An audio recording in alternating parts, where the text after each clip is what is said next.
survival shapes who you are. That's the key to understanding yourself, and we're going to go into a lot of depth on this point. This episode builds on top of 2 previous episodes about survival called Understanding Survival Part 1 and Part 2. Go watch those 2 episodes if you haven't already. It's going to change your entire orientation towards life and how you see human beings and yourself. And then this will take it just to the next level. So first, I want you to notice, just looking at the animal kingdom, looking at the shape of animals, literally look at the shape that animals take. Why does a snake have that kind of shape that it has, which is very different from the shape of a giraffe, which is different from the shape of a kangaroo, which is different from the shape of a bat, which is different from the shape of an octopus, which is different from the shape of a ant, and so on. As kids, we look at all these weird animals, like the platypus or something, and we're amused by these interesting creatures. You might even fall in love with some of them. But we don't really see just how serious their shape is. Their shape is not just some arbitrary thing. Their shape is how they survive. Without that shape, they couldn't survive. And of course, then we have to look at you. What about your shape? Of course, I'm talking about the external shape of your body. But for us human creatures, we're a little bit more complicated, and much of our survival happens at the conceptual level, at the level of mind, even more so than at the level of the physical body. Especially these days, with all the technology and stuff that we have, our external shape is becoming less important. And what our mind's shape is, the shape of our psyche, this determines everything that unfolds for you individually and for us collectively as a species.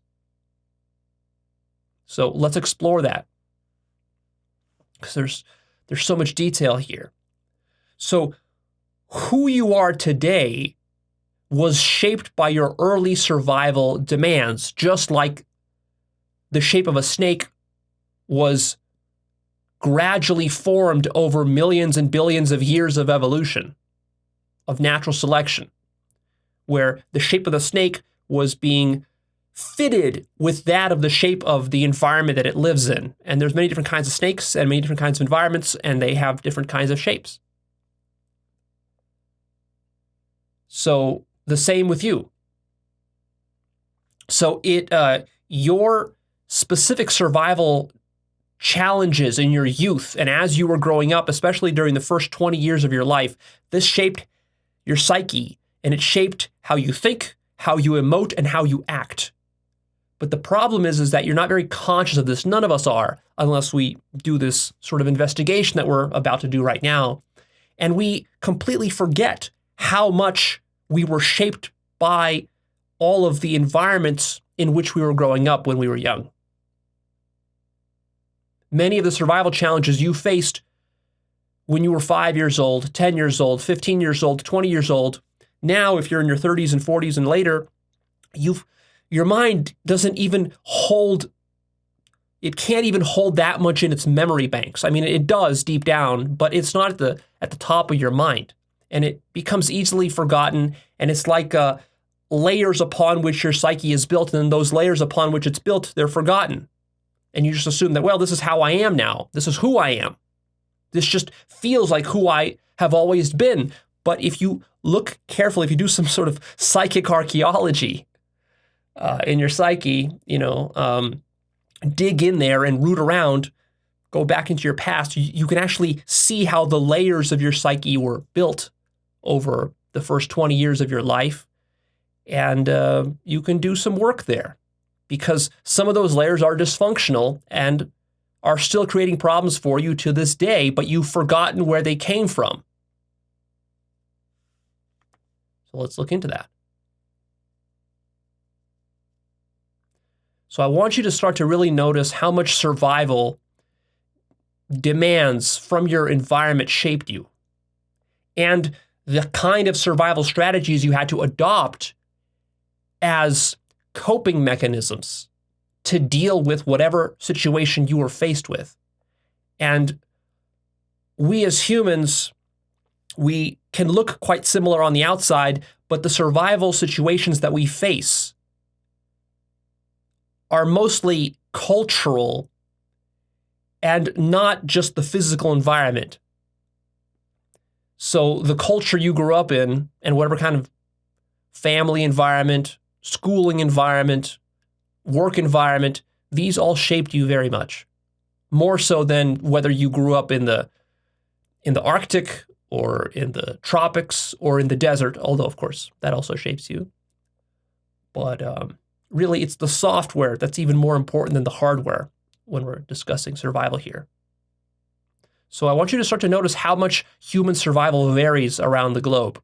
It varies enormously from country to country, continent to continent, but even more than that, even within the same country, and especially if you take a large, diverse country like America, there are so many different ways for humans to survive in America. It's staggering. And we'll start to give examples of some of those here in a minute, but you can already probably start to fill in some of the blanks yourself. So your personal survival situation creates huge blind spots in your psyche. It limits your ability to understand others.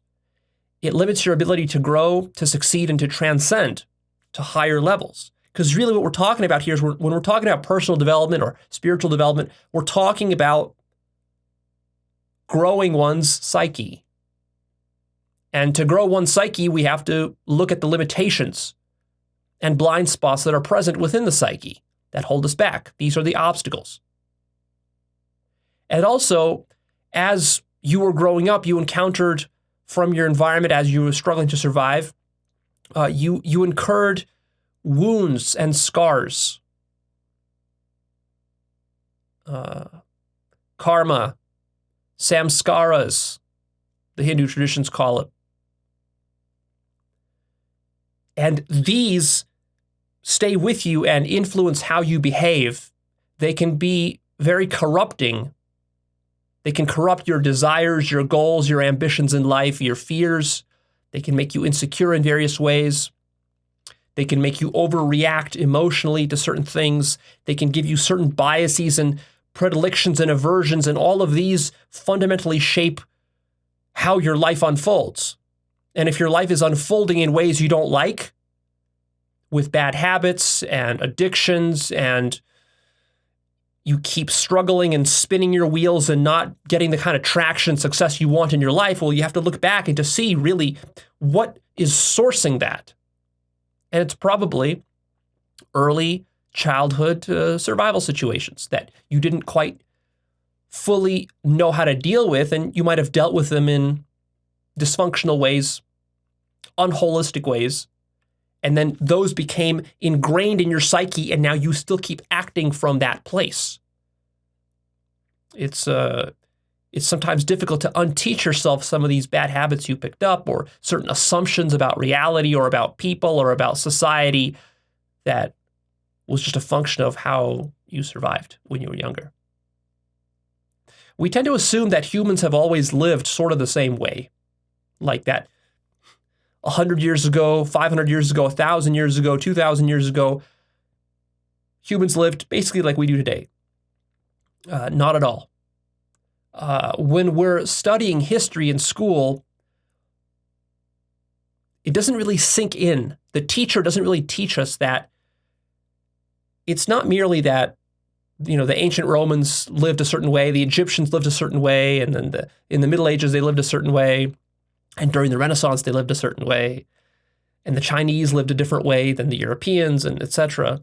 It's not just that. It's like when you're reading history and studying history, you have to really put yourself in the shoes of the people that were living in that culture, in that time, with that technology, with the epistemic limits that they had at that time, the limits of their understanding, the limits of their science, the limits of their religion that they were plagued with, whatever situation they were dealing with.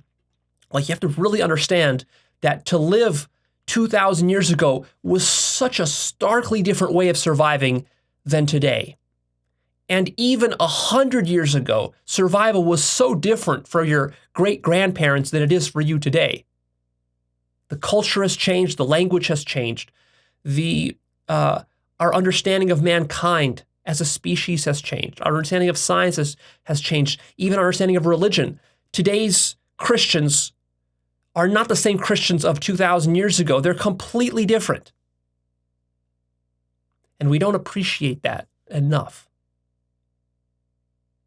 And the survival challenges, of course, that our ancestors faced were completely different than what we face today. Of course, many things were similar. There are common patterns, but many things were very different. And even just your survival strategies as a kid growing up were very different from that of your parents. Just a single generation is actually very significant. But we tend to overlook all this, and we tend to just assume that, well, everybody just kind of grows up the same way. No, not at all. Kids today growing up in the digital environment with the internet, with video games, with virtual reality, with smartphones, right from the cradle, they have this stuff. It's a totally different environment than like when I was growing up, mostly in the 90s. And even there, I am fairly tech savvy because I grew up in a sort of era where technology was all around me, computers. I was there for the early internet, the early video game, the rise of video games and cable TV and all these sorts of things. But I wasn't there, for example, for social media. I mean, I was there, but my mind was already formed. You see, the human mind, and really not just the human mind, but all animal minds work this way. They're extremely impressionable during that phase from birth to adulthood. And for humans, that's around 20 years old.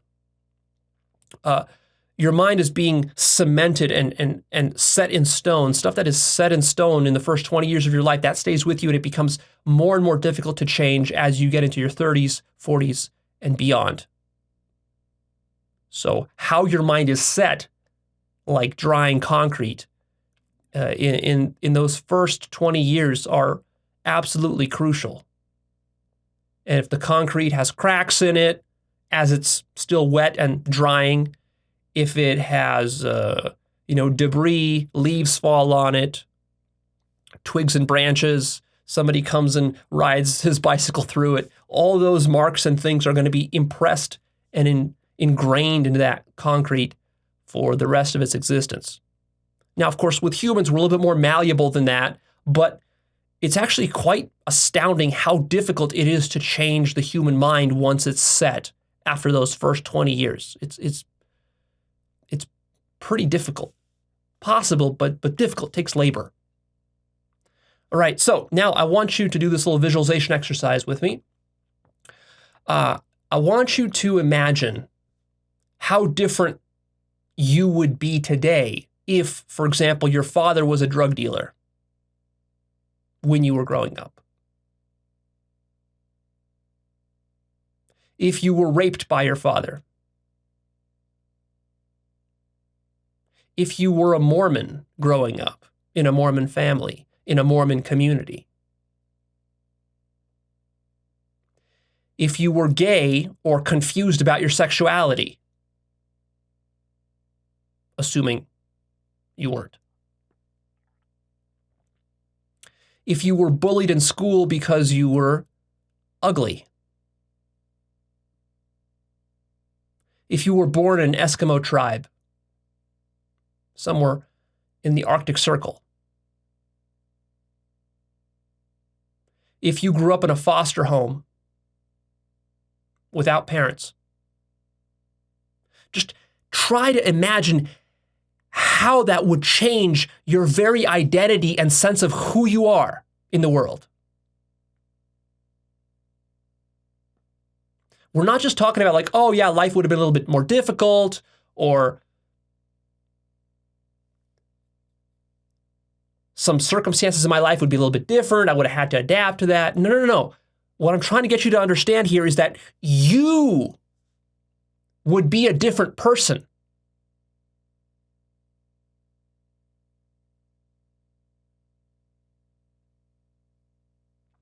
Imagine if, when you were young, you grew up with a chronic illness instead of like the healthy body that, let's assume, you have now or had in the past.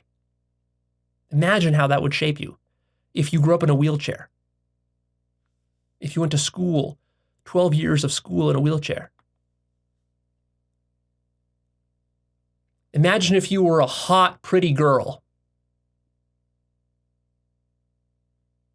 and all the boys admired you and lavished attention on you, and even the adults told you how beautiful and cute you were from a young age because you were just exceptionally pretty. You were just born that way. You got a luck of the draw from the genetics lottery. Or if you grew up in a war zone, imagine how that shapes your psyche to grow up in a war zone with bombs bursting around you as you sleep, with your father waking up in the middle of the night telling you that we have to get out of the house because a bomb might, blast through the roof. And then you got to get up and run. Or struggle to find food in the morning because all the shops are closed or bombed. And as you're walking to the bazaar, there's bullets flying around, and you gotta crawl to avoid the bullets. Imagine how that shapes your goals in life, your desires, your fears and insecurities, your political beliefs, your religious convictions.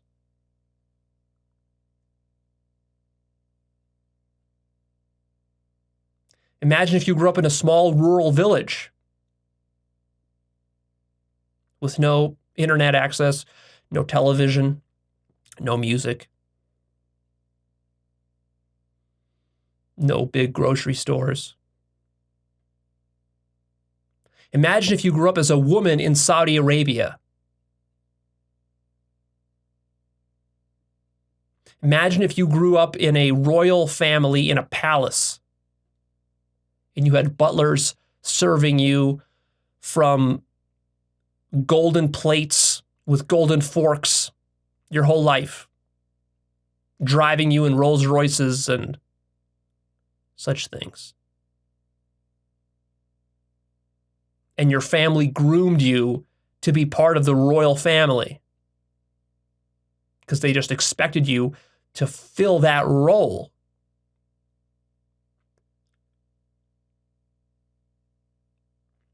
Imagine if you grew up seeing mystical visions as a child. It wasn't something you tried to do or even practiced.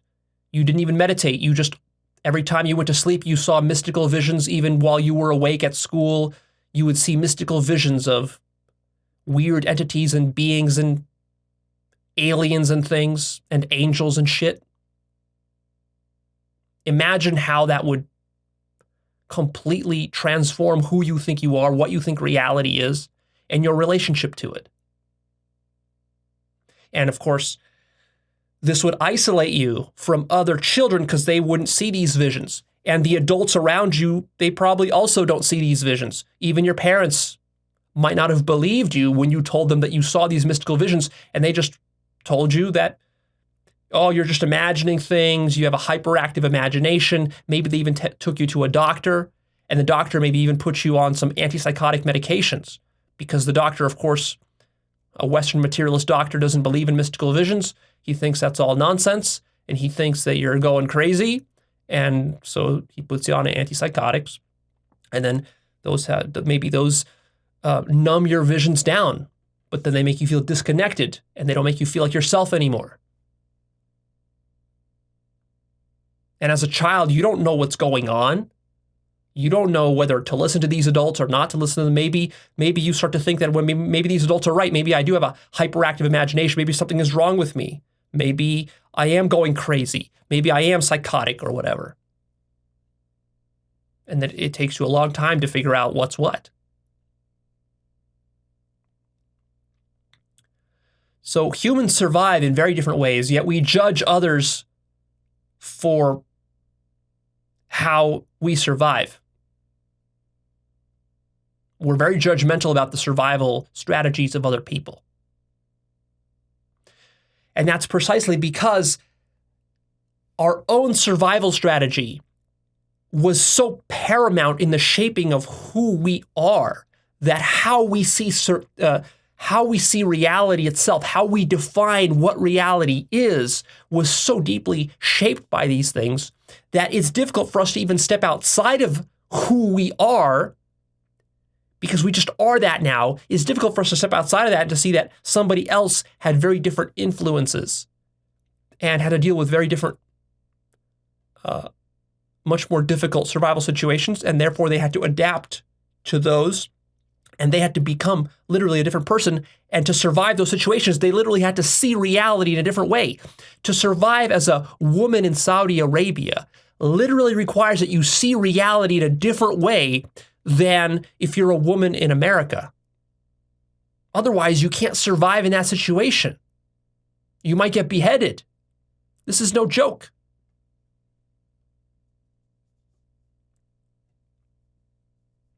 So be very careful about judging how other people survive. You don't know what situations they faced, what they had to do. You assume that, oh, well, they don't have to survive that way. They can just survive the way that I survived.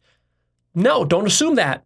Because if they adopted your version of reality, your worldview, your belief system, your assumptions, your principles, your values, your fears, your insecurities, and your goals and values, if they adopted all those, they might have gotten beheaded in the survival situation that they were in.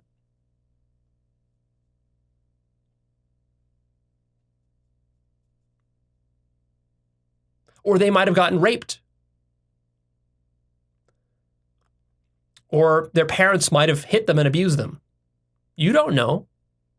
These are very common things that happen to millions of people. And they have to adapt to that, to survive through that. And a lot of that happens to children. We're talking about children that might be less than 10 years old. And those children, just think about how little a 10-year-old child understands about reality and about society and about the evils of the world and about how to survive.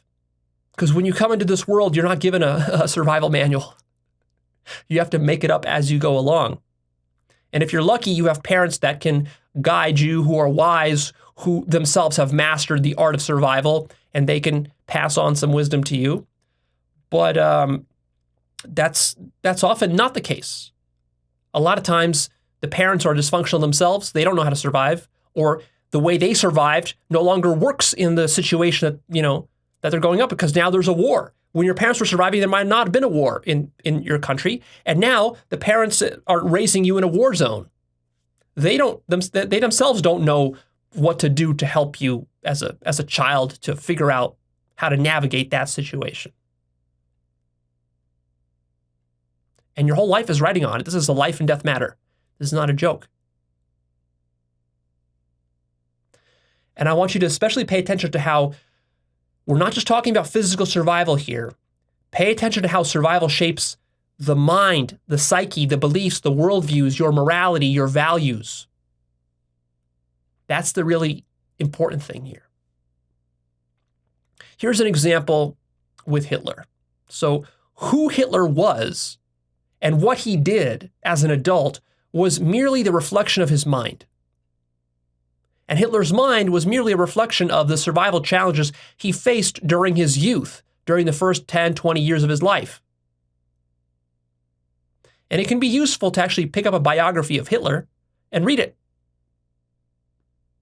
And I don't mean his autobiography. I mean a biography written by an objective, sort of neutral historian. Because when you're reading an autobiography, it's being filtered through his own mind already, which is not necessarily the truth. especially with a guy like Hitler. You can't really trust his biography. But I mean, his autobiography. But you can get a lot of value of reading just a good historian's biography. I did some of that. It gave me a lot of insight into his behavior and into his ideology. It's very illuminating to see. For example, how Hitler participated in World War I before World War II. Before he started World War II, there was World War I. And it's actually interesting to read what role he played in World War I and how he performed there and how that shaped his psyche. And that wasn't the only thing that shaped his psyche. After that, I mean, I'm not going to go into all the details, but if you want, you can read the biography and you'll start to understand what I'm alluding to here. So those early experiences shaped his mind, which then reshaped all of Europe and the rest of the world, and really human history. That's how significant this stuff is. Now, it's easy for us, well, not even that easy. See, I was going to say, it's easy for us to see Hitler's situation because we're not Hitler. So it's easy when you're looking from outside, it's easier to have perspective and to see things objectively, neutrally, without self-bias.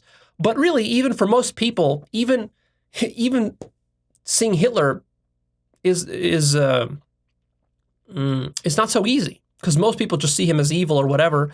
And I'm not saying he was a good guy or anything. I'm not trying to whitewash Hitler here or to make excuses or rationalizations for what he did. I'm being very neutral about it. I'm not trying to judge, but the point being is that most people aren't even able to see that what Hitler did was simply a reflection of survival challenges he faced in his youth.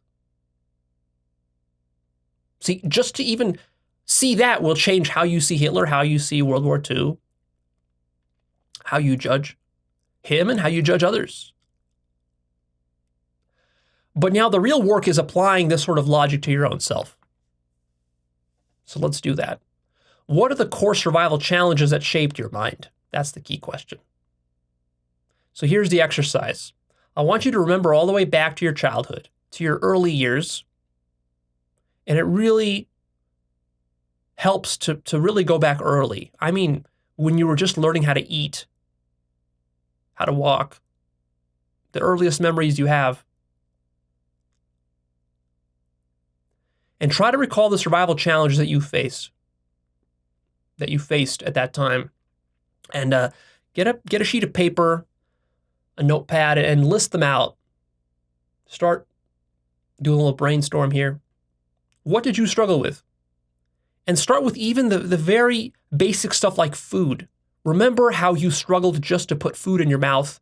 The majority of it ended up on your shirt. I remember when I was like 7 years old, I can remember, eating sandwiches, and I would always get food like everywhere on my shirt. I remember I had to like buy new shirts all the time because they would get like mayo stains on it, grease stains and stuff from ketchup and mustard and burger juice and whatever else dripped on it. And it took me like a couple of years. I remember like from age 7 to maybe age 9, it took me a couple of years to learn just how to eat so that I don't get food like all over my pants and my shirts. And that was a struggle.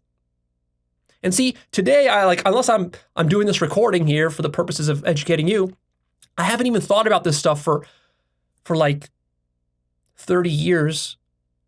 And so you just forget about it. And you probably forgot about it too. Like you probably forgot about these very basic things you struggled with. Just even maintaining your temperature was a challenge. Figuring out how to keep yourself cool or how to keep yourself warm, depending on whether you were in the winter time, the summertime. I remember I would get these bad sunburns because I just wasn't aware of the sun's heat. And I would, stay out in the summer, at the lake or something, and it was scorching hot, and I would get these terrible sunburns. Or even like I remember it took me years just to learn to wear warmer clothes when it was cold outside. Like it seems so obvious today, right? Now as an adult, it seems so obvious.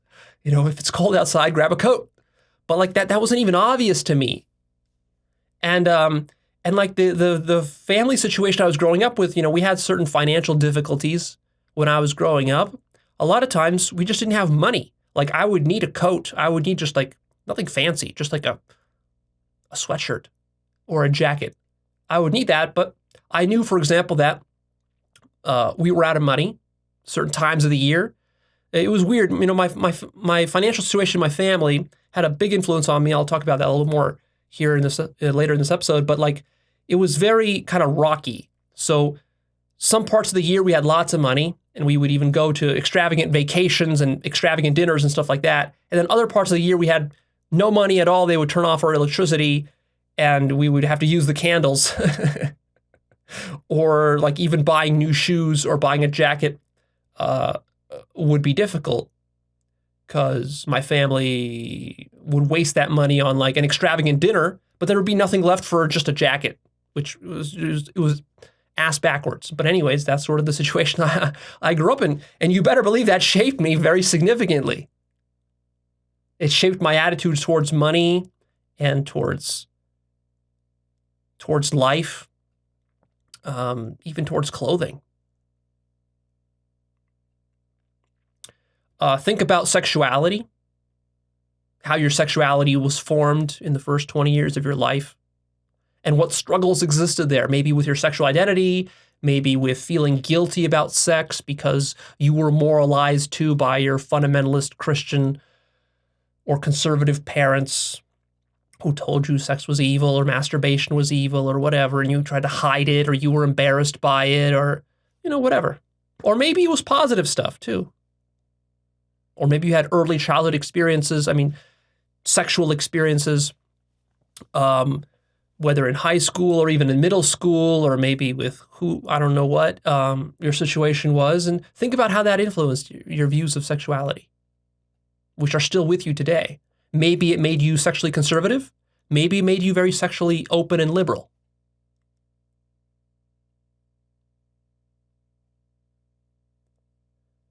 Think about the even survival challenges like just hurting yourself or bruising yourself physically. Like I remember when I was younger, I always had like bruises and cuts and scars because I would like ride the bike and I would, fall off the bike and scrape my knees and this and that. And I would always be injuring myself, bruising myself against something on a skateboard or whatever. Just like even kinesthetically, physically learning how your body works, even like how to chew and not bite your tongue or bite your lip or accidentally chip a tooth while you're chewing or something, even that required struggle and practice. And you got it wrong if you were like me. And you have to learn. It took you years to learn how to do it properly. Think about various dangerous situations you faced, maybe with strangers that were trying to pick you up, or with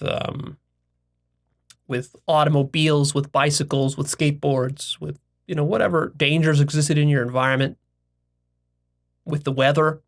Maybe you grew up in Florida and there was hurricanes and things, and then that shaped you. Think about the situations when you cried. Think about all those times you cried when you were young, between the ages of 0 and 20. What were you crying about? It was difficult. Think about it. It was difficult. Even if you grew up in a nice neighborhood, even if your parents were wealthy and, gave you all the stuff you wanted, you still cried about stuff. What was that? And how did that shape you? What lessons did that imprint into you? You see, the suffering that you incurred when you were young and very impressionable, that left deep samskaras or wounds in your psyche, which you're probably still compensating for today.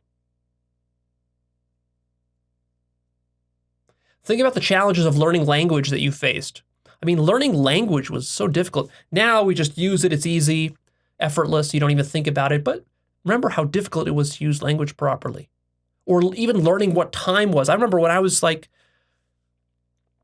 5, 6 years old, my parents bought me a wristwatch with a little arrow, the arrows. It wasn't a digital one. It was an analog one. And I couldn't figure out what the arrows meant. I didn't understand the arrows. Took me a while to figure that out. We take it so for granted. Or learning mathematics. I remember I struggled a lot in like the first 3-4 years of school just to figure out what the hell mathematics was. Or learning other aspects of life, struggling through school. Think of how much struggle you went through in school. That whole ordeal, 12 years of that shit. Or the struggles that came with socializing with children of your own age. And how difficult that might have been for you, how traumatic that might have been for you, depending on what kind of environment you were in. Maybe you were bullied, or maybe you bullied others. It all depends on how that shaped you. Remember getting in trouble, all the rules you broke, all the detentions you got, all the scolding you got from your parents for being too rowdy, or from your teachers, or from your principal, or whatever punishments they gave you, and how that affected you. The struggle of fitting in, of being cool, of making sure your peers thought you were normal and not weird, and that they accepted you and approved of you, that whole game you played.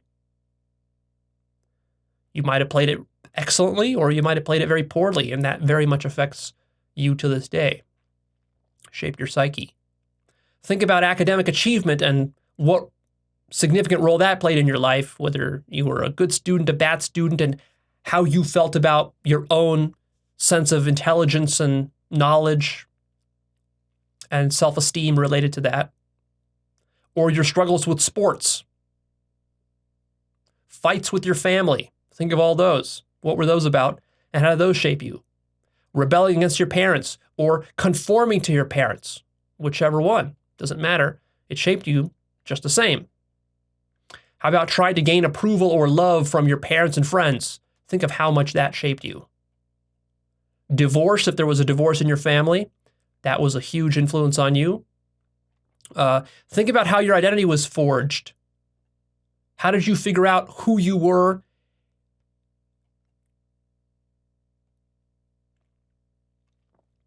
You probably played with different identities in middle school, in high school, and your friends as well, and then how you had to navigate and negotiate that identity with them.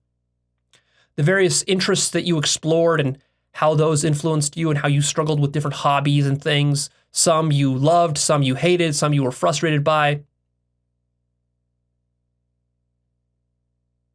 Remember how challenging it was just to learn different concepts.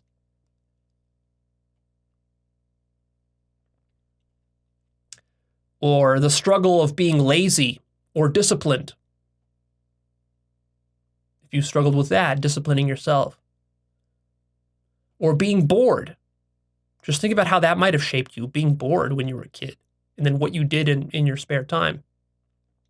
Of course, religion. If you grew up in a religious environment, think about how that shaped you. For some people, that was huge. For other people, not so much.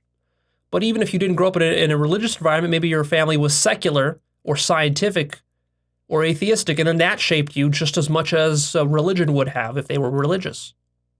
Think about various philosophical questions that you struggled with when you were younger, like, what is life? What is death? Think about the first time that you became conscious of the fact that you're going to die, or that your parents were going to die, and how that affected you.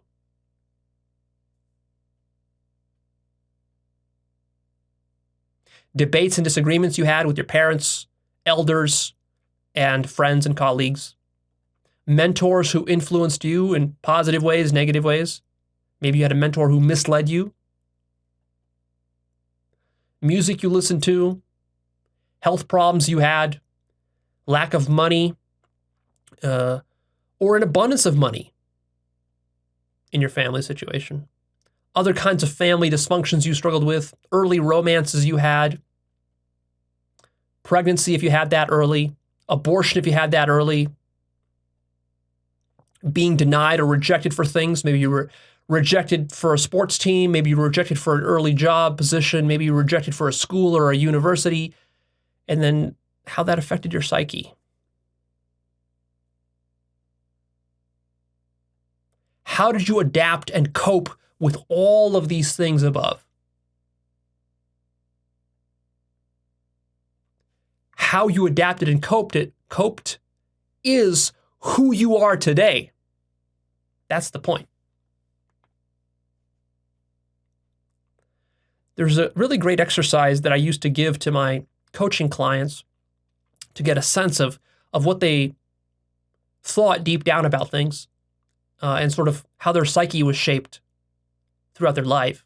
And it's a sort of a fill-in-the-blank exercise. So get a piece of paper and try this out. It's very easy, but it might reveal some things to you. So on this piece of paper, I want you to write the following fill-in-the-blank statements, and then spend some time, if you want, pause the recording and fill in the blank. And don't rush it, because these are valuable to really spend some time contemplating. So the first one is, life is blank. And then fill in that blank with what first pops into your mind. And it can be multiple things. In fact, it's better if it's a couple of things, not just one. So for example, life is beautiful. Maybe that's the first thing that pops into your mind. Or if you were abused as a child, you might say life is shit. That might pop into your mind. Or you might say life is pointless. Or you might say life is cruel. Or you might say life is unfair if you're feeling like it was unfair to you. And see, whatever you say it is, I want you to recognize that it is that way for you, because that's the attitude you adopted due to the survival conditions you faced and how you coped with them, whether you were successful or unsuccessful. And of course, the more successful your survival strategies were, the more positive your responses are going to tend to be. And the less successful they were, probably the more pessimistic and depressed and conservative and coming from a wounded victim mindset your responses will be. Notice that. So life is blank. Men are blank. Or women are blank. Fill in whichever is the opposite of your sex.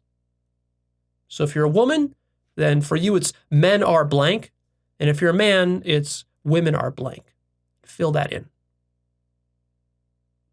And don't overthink it too much. You want to kind of do this from your intuition. There's no right or wrong answers. It's just how you feel about it. So go with your gut. Happiness is blank. Fill in that one. Maybe you think happiness is unattainable, or happiness is love, or happiness is sex, or happiness is alcohol, or happiness is getting good grades, or happiness is having dinner with the table at the dinner table with the family, the whole family there. What is happiness to you? Chances are that's been shaped very much by how you grew up, how you survived. In some sense, you equate happiness with some sort of successful survival. However, you've defined successful survival for you. And all of us define successful survival in different ways because, of course, we had to survive in very unique ways. So, of course, the next fill in the blank is success is blank. What is success to you? And where did your definition of success come from? Think about that. What books, magazines, stories that you heard from your parents or role models, parents, teachers in your life that you emulated or looked up to that generated your ideas of success? Next is money is blank. Sex is blank. Science or religion is blank, whichever one is the one you subscribe to. Spirituality is blank. Work is blank. School is blank. Government is blank. And finally, I am blank.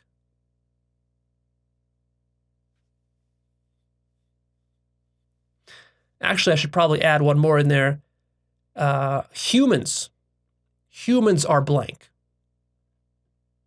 So this reveals to you some very fundamental views you have that were shaped by your early survival situation. So I'm going to keep going here, but I encourage you to really pause this and spend a good 10, 20, 30 minutes just working on this exercise right here. It will reveal a lot to you. But I got to keep going. So the key question here is, how did early survival shape who you are today? I want you to especially notice all of your likes and dislikes, how those were shaped, where they come from. All of your beliefs, convictions, principles, and pet theories, and firmly held opinions. Your worldview, in other words. I want you to notice your morality, your judgments, and the things you hate. Notice the source of that and how it came about as a function of survival and how it serves survival. You see, it's not merely that you have a morality or that you hate something just arbitrarily. You never hate something arbitrarily. You never judge something arbitrarily. You never just have a moral system arbitrarily. It's always in response, in reaction to something such that it helps you to survive in whatever situation you were in.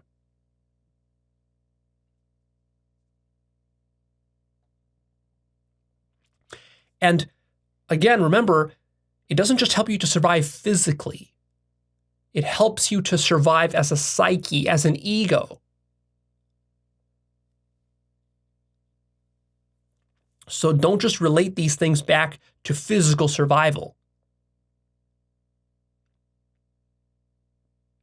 As your psyche accretes, as your psyche develops certain likes and dislikes and aversions and predilections and beliefs and convictions and principles and judgments and morality, these things create a sort of a object of their own. All of these are sorts of amorphous, conceptual, abstract things which don't seem like physical objects that require surviving the way that a physical body does, the way that a physical object might.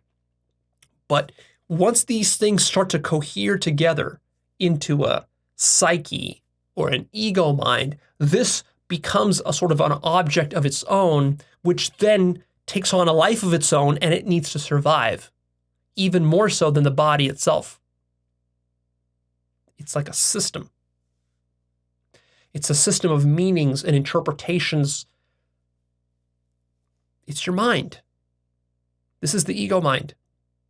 We're talking about the origins and birth of the ego mind. And your ego mind was not just born when you were 3 years old and you realized I exist. That was an important milestone for you. But your ego mind really was born in the first 20 years of your life by accreting more and more of this stuff. I want you to notice your political and economic philosophy, your sexual identity, your views of men and women, your social behaviors and tendencies and attitudes towards other people, your career, your strengths, weaknesses, fears, and insecurities. Especially, let's underscore fears and insecurities. Because fear and insecurity only comes from survival struggles. If you didn't have any survival struggles, you would have no fears or insecurities. And you got plenty of them. So you got to spend some serious time looking at those and where they came from and what those are about, where they were sourced from, what they were in reaction to, and what they are coping mechanisms for. Also, your defense mechanisms. How do you protect yourself? Your values, your life philosophy, we might say. All of us, even if we don't explicitly call ourselves philosophers, we all have a life philosophy. Like maybe your philosophy is that, hey, I'm not going to work too hard. I'm just going to sort of coast through life.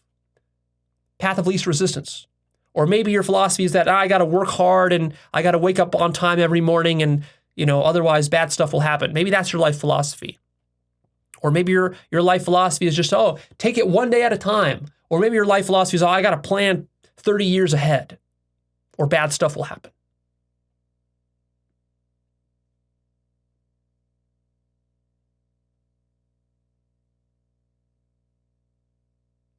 I want you to even notice seemingly trivial and mundane things like the kind of food you eat, the kind of books you read, the kind of media you consume, the kind of work you do, how all of this was shaped by early survival.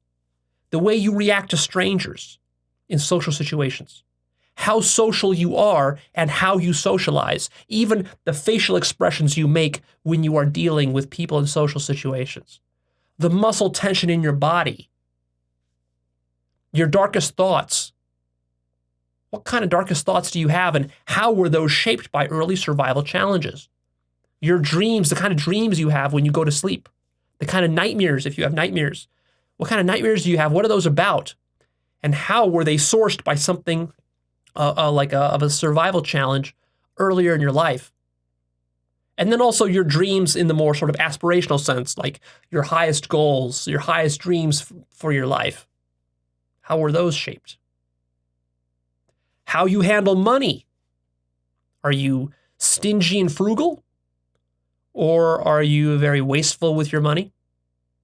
And what is that in response to? Are you emulating the money behaviors of your mother, your father? Or are you rebelling against their behaviors and you do the opposite? So like maybe your father wasted a lot of money, so now you are very conservative with money. Or maybe your father wasted a lot of money and so do you, because you're copying him. It can be both ways. Even how you dress, consider that. Where did that come from? What kind of style of dress do you consider appropriate, you like and dislike? And what you guilt yourself for.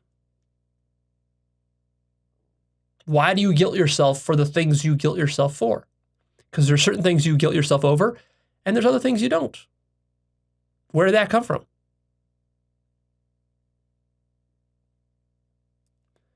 So what I want you to notice about all of the above is that very little of it was chosen consciously. And notice, all of the above constitutes basically who you are. I mean, if you erase all that stuff I just mentioned, that entire list, from your mind, what is left of you? You're going to be unrecognizable as a human being, as a persona, as a psyche, as an ego mind.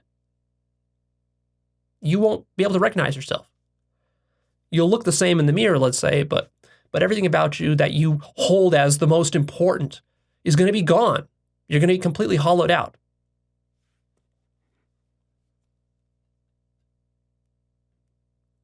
But also notice just how arbitrary all of these things are. See, we tend to hold all these things about ourselves as like who I really am, my true self. But is it really? Or is it just an accretion of a bunch of random stuff that happened to you as you were bumbling through life, flying by the seat of your pants, just trying to survive by the skin of your teeth?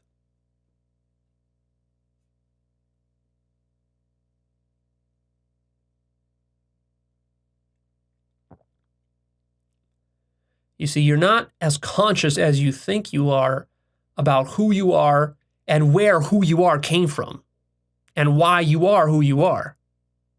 The mind is very good at rationalizing to itself that, well, I'm a Christian and I have a certain moral system and I'm frugal with money and I'm conservative or I'm liberal for these very good reasons. I'm a liberal because I value social justice, or I'm a conservative because I really, my parents were conservative and, I value their traditions and all that, and I really value my ancestors and all that. But really,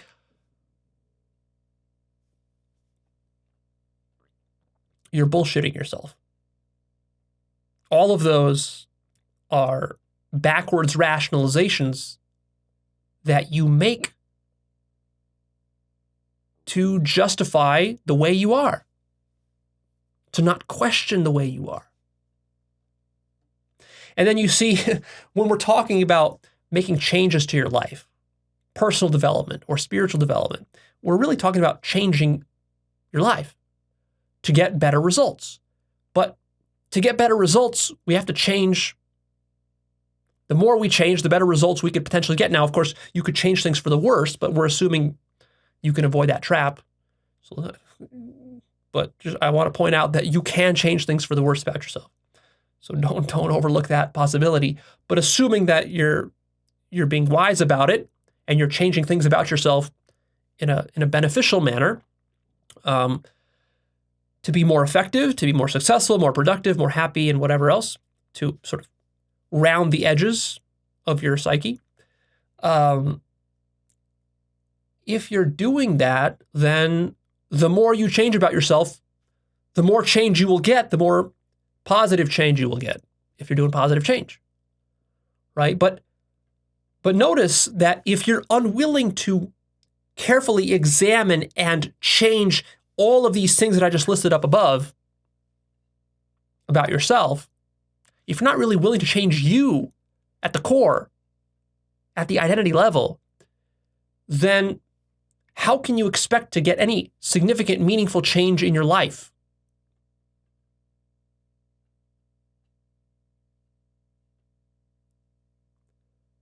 So if you really want a serious improvement in the quality of your life, then you have to recognize, connect the dots, that means there has to be a serious change about you, who you are. And that means you have to go, the deeper you can go into who you are and the more you can change your identity, the more change you can create, the better your life will be if you do it correctly.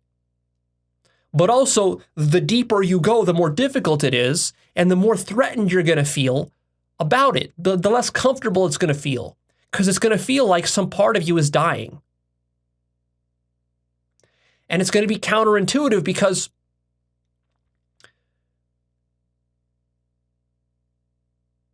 a lot of times in life, to really get a new result and some serious level of success or effectiveness in life, you have to change something about yourself that you're attached to that you don't want to change about yourself.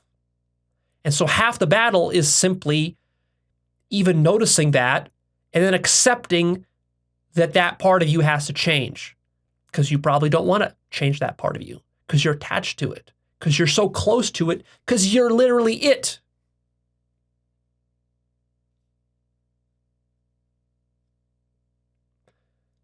So that's why we're doing this work. And that's why we're trying to go in a lot of depth here. Because the deeper you can go, the more change you can make, the more results you can get. Notice how your choices were shaped by survival demands. So for example, let's say you were forced to go to church when you were young, so you started to hate religion because you resented going to church every Sunday morning. Now, of course, it doesn't have to always be this simple one-to-one correlation. For somebody else, because nobody's survival situations are identical, for somebody else, they were forced to go to church and they ended up not hating religion, but becoming religiously indoctrinated and loving religion. So I'm not saying that just because your parents forced you to go to church, that's why you hate religion. It might have worked that way for you, but for your friend or for your brother or sister, it might have just been exactly the opposite. So don't oversimplify these things. This is very complex stuff. A lot of times these very branching paths that our lives and our psyches can take are extremely delicate and fragile and highly contingent and almost to the point of being arbitrary, in the sense that like a little tiny, it's sort of like that chaos theory effect where, a butterfly flapping its wings in Brazil will cause a tornado in Texas. Like, everything is interconnected, and sometimes a little drop of something here or there in your life will change the trajectory of your life radically. These things accumulate exponentially. And it's sometimes difficult to predict which way. Are you going to end up hating religion or loving religion? The difference between those two can be razor thin.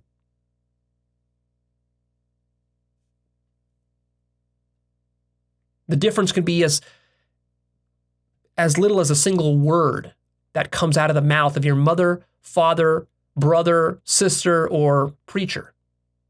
If they say one wrong word or one right word, that's going to make the difference between whether you hate religion or love religion for the rest of your life. Now, it's not always that fragile, but sometimes it really is on a razor's edge like that, balanced on a razor's edge. Other examples might be like, you got approval, for example, for acting a class clown, for being funny and humorous. So therefore, you adopted this funny, humorous persona. You became very extroverted and social. And you still are that way today. And maybe today you survived that way. Maybe your whole career is built around that. Or, for example, you got approval for getting good grades in school because your teachers and your parents lavished you with attention and love when you got these good grades. And then because of that, you learn to now be an authority pleaser. Now, as an adult, you please authority figures and you try to please your boss, and your whole work life and your whole career revolves around just pleasing authority figures. Because that's how you learned to get love. Or let's say, for example, you got approval for being pretty and beautiful when you were young. So you got obsessed with playing that up. And so you started dressing up and you put a lot of makeup on, and maybe you even get some plastic surgery, and your life is obsessed about this and maintaining the sort of appearance of beauty and being pretty and being girly or whatever, because that was what you were trained into, and that's how you learned to survive, and that's how you got your sex, that's how you got your approval, that's how you got your love, that's how you got your sense of superiority over other girls in school. You felt good because the boys liked you more than they liked all the other girls. That felt really good to you, and you got more text messages and more phone calls and more dates and more sex and more, men wanting to marry you, higher quality men. Maybe. Or maybe lower quality men. Sometimes that attracts the lowest quality men. And you had maybe a string of bad relationships with these men, and how that shaped you and your sense of who you are, your sense of self-esteem, even maybe your career or how you earn money. Maybe you relied upon these men to shower you with gifts, to drive you places, to get you jobs, to connect you with others, to help you to move up in the world. And that's become a way of life for you. And you don't even know how to survive otherwise.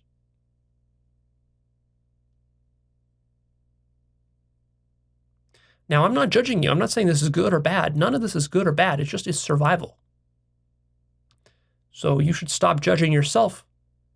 Because if you're judging yourself while you're doing this exercise of trying to really unearth, doing this psychic archaeology, trying to unearth your survival, if you're judging yourself as you're doing it, that's going to interfere with your ability to really observe what's there and where it came from. In the same way that if some archaeologist was judging the thing he was excavating, like let's say some archaeologist is digging in Egypt, and he digs up some mummy or some skeleton, and he's like, oh, that's an ugly mummy, I don't like it. Well, then he can't observe it and study it objectively because he's biased against it. He's too busy judging it. So you got to do your archaeology neutrally. That's one of the principles of good science. And this is a science. This is like we're doing science on you, the science of you, uology. We're doing uology here. Paleo-uology. Another example might be, let's say you're a guy and your first girlfriend, you fell in love with her in high school and you were madly in love with her, and then she cheated on you behind your back and you found out about it with your best friend or something. And then you became so bitter, and then you developed an anti-feminist ideology. Now you hate women, you hate feminism, and now you've built up an ideology against this. There's a lot of guys like this out there. And sometimes it's so silly. When you look back at it, sometimes it's so silly that something like this can shape your whole identity. But it sometimes does work in these very simplistic ways. Consider, for example, if your mom wasn't loving, so you blank, what did you do? Because your mom wasn't loving enough or accepting enough of you, didn't give you enough approval. Or your dad. Your dad wasn't loving, so you did blank. You developed blank survival strategy, blank coping mechanism, blank fear, blank insecurity.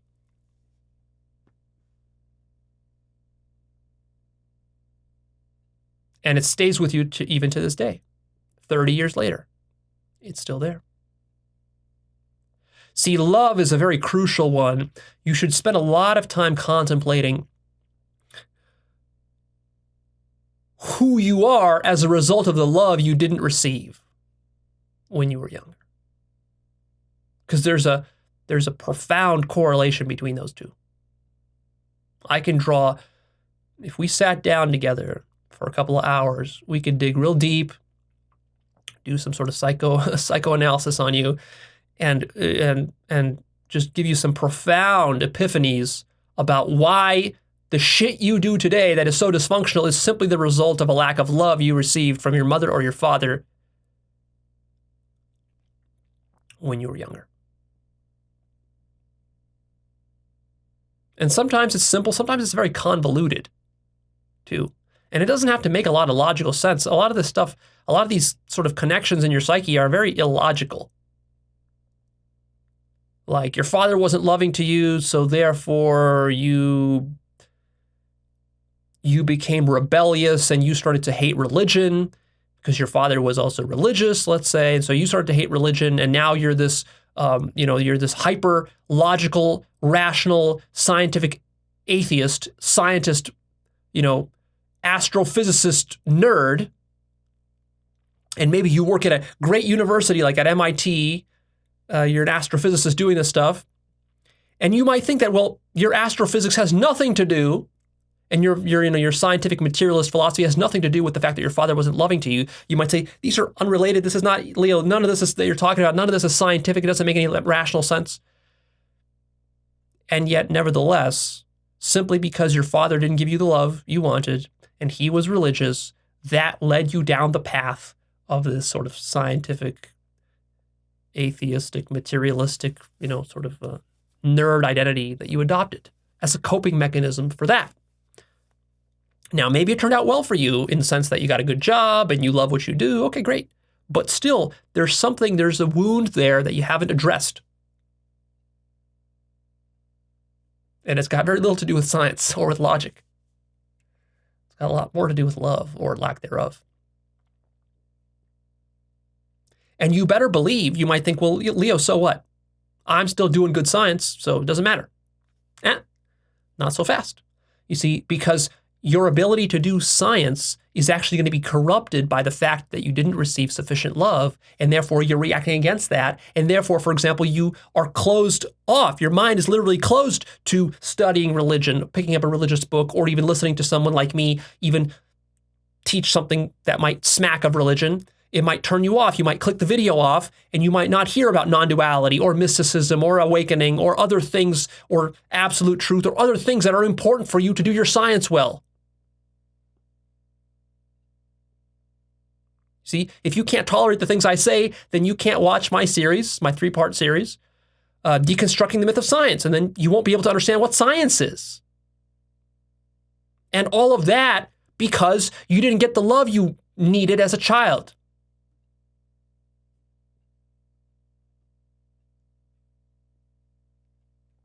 And because of that, you're going to be deluded as a materialist, and you're never going to discover absolute truth, which is really what you want as a scientist.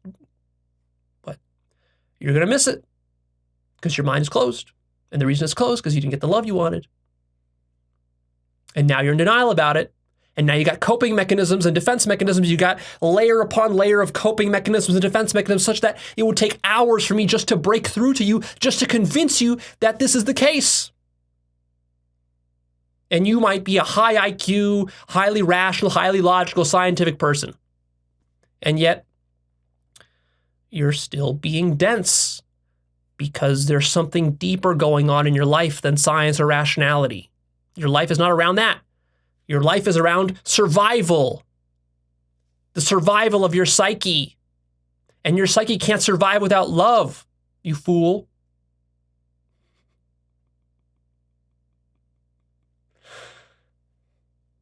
Your life doesn't run on reason. You don't live for reason. You live for love.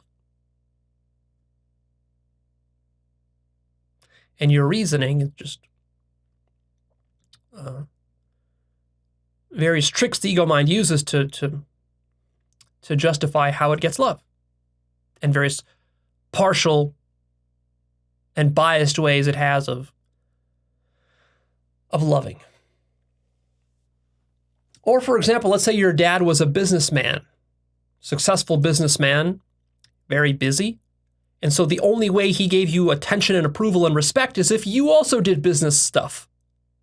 He looked down upon religious stuff. He looked down upon meditation. He looked down upon artistic stuff. So even though maybe you wanted to become an artist, you didn't, because to earn his respect, you needed your father's love and respect. You also went into business, and now you're running a successful business, but you secretly, deep down, you hate doing business. You don't like it, and you're feeling depressed, and you're feeling like your life is not going well. Stuff in your business is not going well after a certain point, because really it's not really aligned with what you really want, because what you really want is you want to be an artist. But you didn't allow that to yourself because you had to earn the respect of your father. And all of this happened unconsciously, automatically. You didn't even think about it. It happened years ago. You forgot about it. It was 40 years. 40 years ago, this choice was made to become a business person in your life. Maybe when you were 15 years old, you made this choice. And now you're like in your 50s. And yet still, this thing is running your life. And you won't be satisfied until you address it.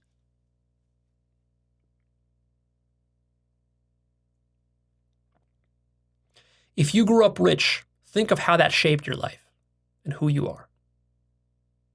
If you grew up poor, think of how that shaped your life.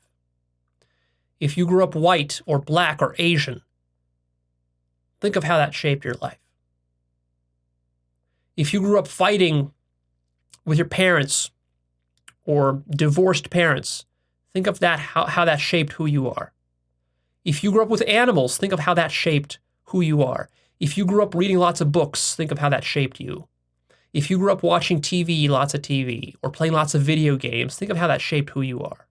If you hung out with certain kinds of friends from this group here or from that group there, think of how that shaped who you are. If you were bullied in school, think of how that shaped who you are. If kids laughed at you for being short in school, think of how that shaped who you are. If your mother yelled at you and criticized you constantly, think of how that shaped who you are.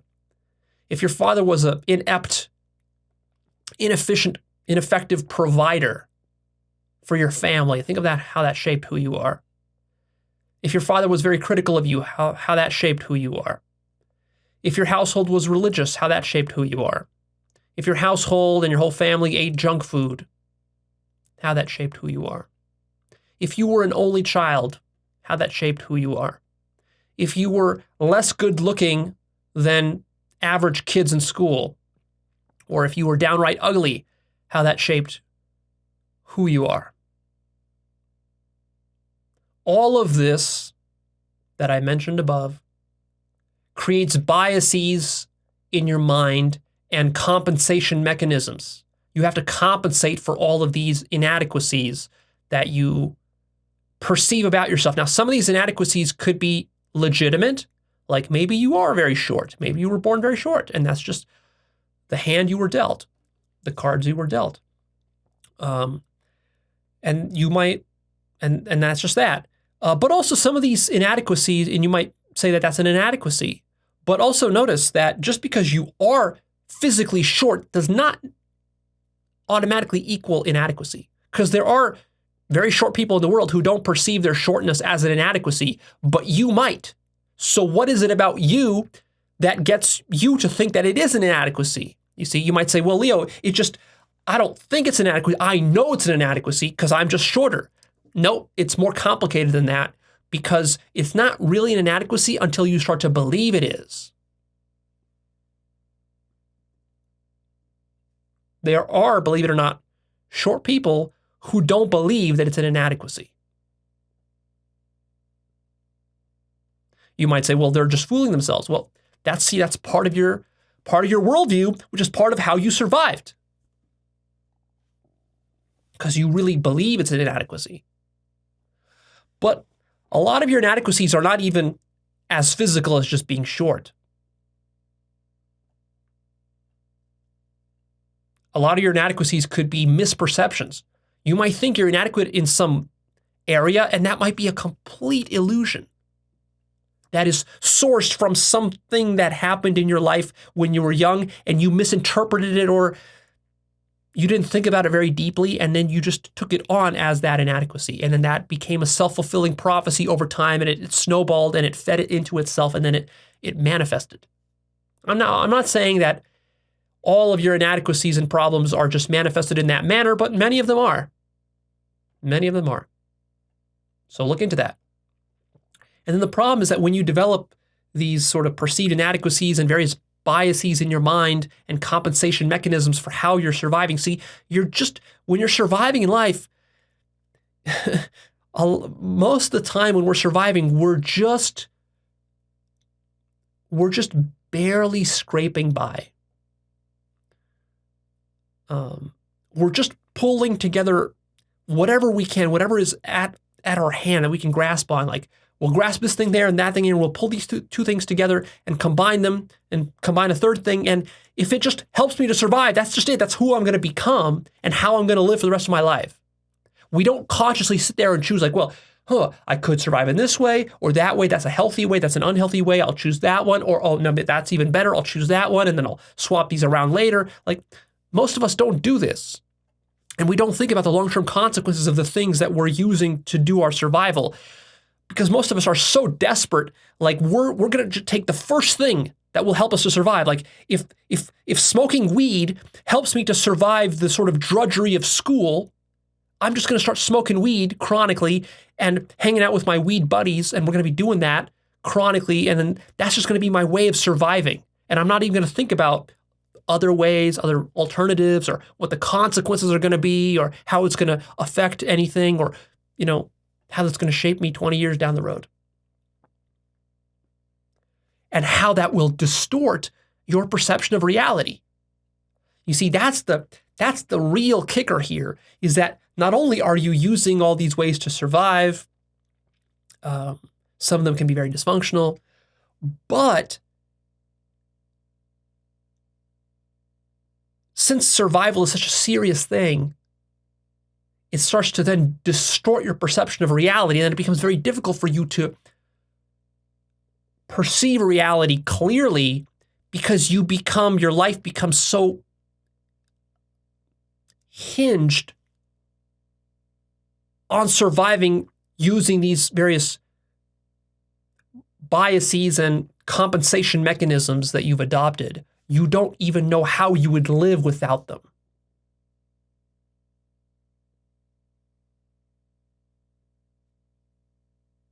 And usually you can't adopt one of these compensation mechanisms or defense mechanisms without fooling yourself or deceiving yourself in some way.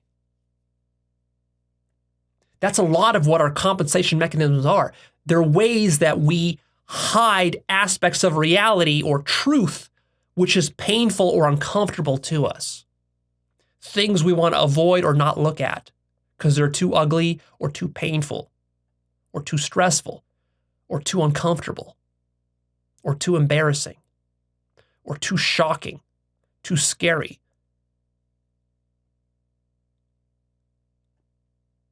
Like if you were born in a religious community and your whole sense of family and pride and joy in your life is that sort of community that's built around that religion, for you then to actually start to investigate the epistemic and metaphysical truth of that religion, to seriously investigate that, and then to start to discover that maybe it's not true.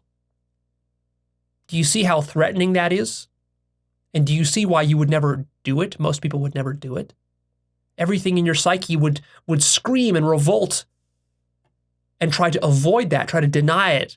So your mind would invent all sorts of defense mechanisms to avoid and deny really looking deeply into the sort of epistemics of your religious faith. Because if that were to crumble, then the thing that it's supporting, the community, the family, all that love you get and that sense of camaraderie and friendship and all the meaning in your life, all of that would crumble.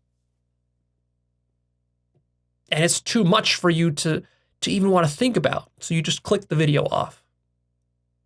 You don't even want to hear this possibility.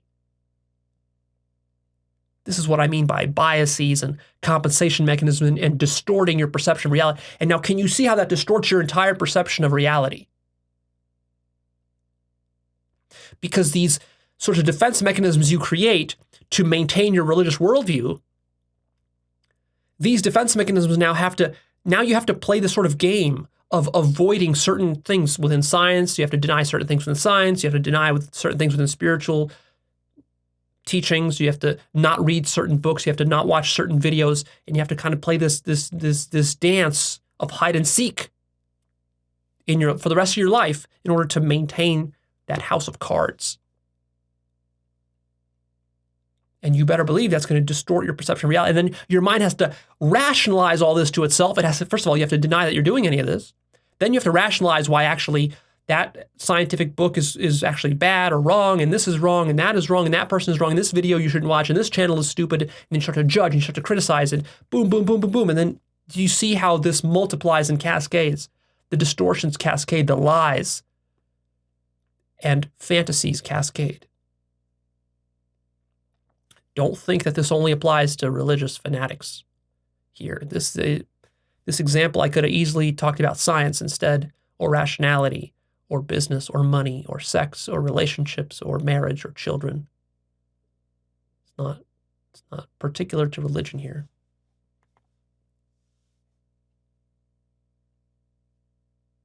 Here are some examples from my own life. So when I was young, about 6, 7 years old, my family moved from the USSR, which was Soviet Russia, back then communist Russia, to America. This was right around the time when the Soviet Union collapsed. We moved and the Soviet Union collapsed a few months later. And this had a profound impact on my worldview and the work I do today and everything else. In many subtle ways, and I'm still sort of struggling to understand exactly all the ramifications this had on me, but there was a huge culture shock because, the Russian culture switching from the communist culture to the capitalist culture, it was a huge, huge culture shock. It was a shock in terms of standards of living. It was a shock in terms of going to school and dealing with language, different culture, different customs. Different ways of socializing. And I struggled a lot with that, especially like for the first 5 years. I struggled a lot. I especially struggled a lot to fit in socially. It was difficult to fit in socially with all the other kids, like in first, second grade, especially because I literally had zero of the English language, no English language at all.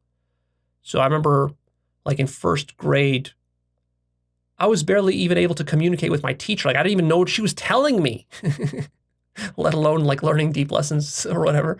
Like I didn't even know like when she was telling me I was doing something wrong. I didn't even know that. You could you can kind of guess from their emotions. But if she's yelling at you, you probably know you did something wrong, but you don't know exactly what you did wrong. So that was a struggle, but the bigger struggle was really fitting in with the American culture, because all the kids were already at that age. They're already kind of like so immersed in the culture, they don't even know that it could be any other way. But for me, like learning some of the American culture was a real challenge, and I had to really mold my psyche in order to fit in. I had to sort of pretend and kind of like go along, sort of fake it till you make it approach was necessary in order to really survive socially in elementary school. Because otherwise the kids would laugh at me, or, I wasn't really bullied that much. There was no serious bullying, but still like just mocking, laughing, ridicule, just kind of like, not wanting to hang out with you, making you feel kind of like a loner, or making you feel weird and different, like a foreigner. Some of these things are very simple. And you might say, like, oh, it's not a big deal. You'll just get over it. But you don't get over it, because really what I had to do is I had to adapt certain social survival strategies in order to sort of fit in. And what I noticed later, even to this day, it's made me deeply insecure in certain ways. Like it's made me always, like whenever I'm socializing with people, there's always like a second, like when most Americans just socialize just naturally, they do it unconsciously. They just kind of like, they just do it, and it just kind of flows and it's natural. For me, it's not like that, because for me, there's like a secondary process that's kind of like going on in my mind, given where, my survival situation came from, and the sort of coping mechanisms I developed, is that like there's sort of a secondary process, which is like a sort of a self-reflective, self-critical process, which is always kind of observing my own self in a meta way and asking the question of like, am I fitting in? Am I being weird? Am I doing something wrong? Like, is this cool? Like, is this how people behave in this room, in this situation, this environment, or not? And it's really difficult to unwire that, because this was wired into my mind from age like 6 or 7. Now, of course, I've done a lot of work and I've become a lot better about that. I used to be very, very shy and socially insecure. I've done a lot of work. I've talked about that in some of my pickup episodes and so forth. That helped a lot. But still, I still have some of those remnants there, some samskaras. And I notice like sometimes I overcompensate. Sometimes I'm inauthentic because of this. Sometimes I'm people pleasing. I have that kind of tendency. Sometimes I withdraw into my mind, in case that wasn't obvious. And I can make a connection between my withdrawing into my mind and like being quite a solitary person, pretty introverted person. I can kind of draw that chain all the way back to to those early social survival situations. I don't really enjoy being social, probably for these reasons, because I have sort of a negative association with it in my childhood, and so therefore my life is really not about that aspect. Like you might think that compared to other normal people, for me, socialization with like friends and with family and with intimate relationships, of course I do some of that, but like it's significantly diminished. That aspect of my life is significantly diminished compared to most normal people, what I would call normal people. And there are pros and cons to that. There are some very big pros to that and some very big cons to that. And I don't even know if I had the choice to go back and to change it. I don't even know if I would. In a certain sense, I'm sort of happy with where I ended up. But also, you got to be careful, because, of course, you're always going to be happy with what you're comfortable with. And you're not going to want to change deep aspects of your psyche.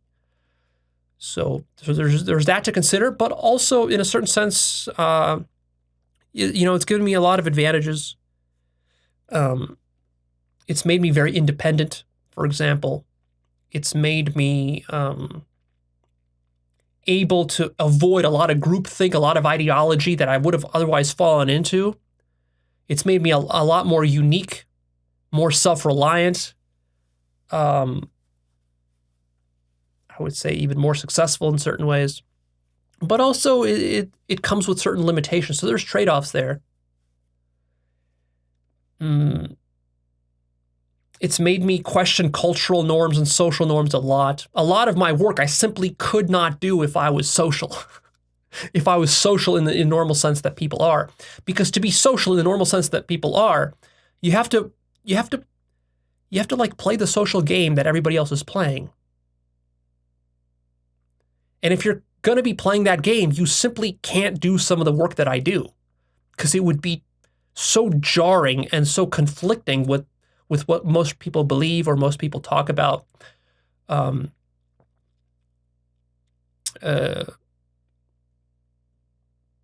So again, yeah, there's trade-offs and pros and cons there. But nevertheless, that's sort of how my life unfolded. It is what it is. And I can always work to improve those things. So another aspect of my early life and survival that shaped me a lot today is with, like I said earlier, with my family's financial situation and instability. There were specifically financial dysfunctions, like deep financial dysfunctions with the way my father earned money. And in certain ways, I'm grateful because he was basically always able to provide for us. But it was very rocky at times, and it was very insecure and very unstable, and it led to various sorts of fears that were there, even though, like, I didn't starve or anything. And, I even had a lot of luxury when I was growing up. We went on great vacations sometimes, and we ate at great restaurants sometimes, and we had nice cars sometimes. Then again, other times our cars were repossessed, our electricity was turned off. I didn't have money to even buy a jacket or shoes when I needed them, or I didn't have money to go to a dentist or to a doctor. And so this left some scars in me, for sure. One thing is that it made me very financially conservative, extremely financially conservative, to the point where it actually hurts me. In certain ways, it's helped me, because it means that I'm very averse to wasting money.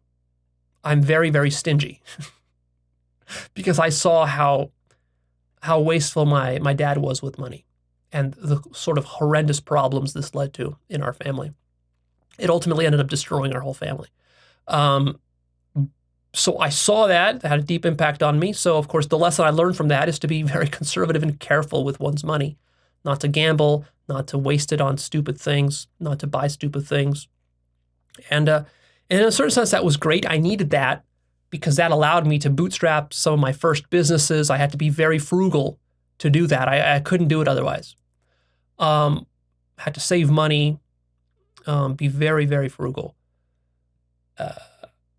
But as I grew older and I developed wealth as a result of that, I realized after a certain point that I had more wealth than almost anybody I knew in my family or in my friends, in my social circle, and so forth. And yet I was stingier than all those people. And I started to notice how that was hurting me and backfiring. And so I started to realize, I overcompensated for that childhood situation. I swung my pendulum too much to the conservative end.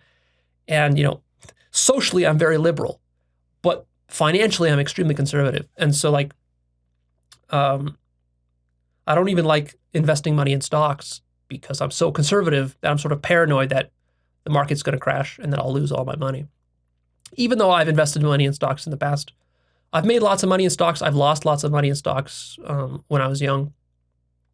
Overall, I tend to sort of avoid it. But anyways, then I realized as, I developed wealth and I grew older, and now I'm realizing that I have to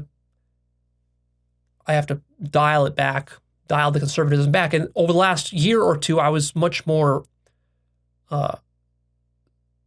spendy with my money.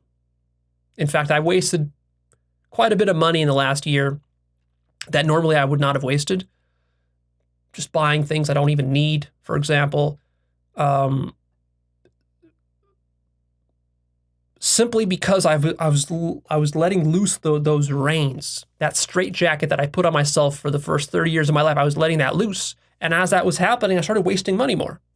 And of course, you might say, well, Leo, that's bad. Well, actually, for me, it was good. For me, wasting a little bit of money is actually that actually grows me. Now, for you, maybe if you waste your money too much, of course, if you let that go too much, you're going to swing too much to the other extreme, and that's going to be bad. And so now, I've maybe even overshot to this direction, wasting too much. Now I'm going to kind of dial it back, and in this way, you find your balancing point. Also, this sort of financial instability that I experienced in my childhood, it forced me at a young age, when I was a teenager, to get very serious about my life purpose, my schooling, and my career. Because basically the only option I had when I was like 15 years old to 18 years old, in that range, basically through high school and early university,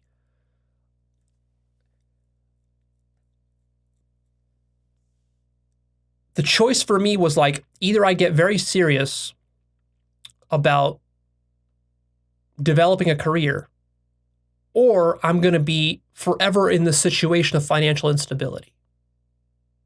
And I was so sick of this financial instability and financial dysfunction that I was already living under for the last 10 to 15 years, that like the choice for me was a no-brainer. So I got very, very serious and disciplined about school, because to me that was just the natural stepping stone. If you're serious about school, then you're going to be likely to get a serious career, serious job. I got serious about that. So I got serious about both those things. And I also became very pragmatic and utilitarian.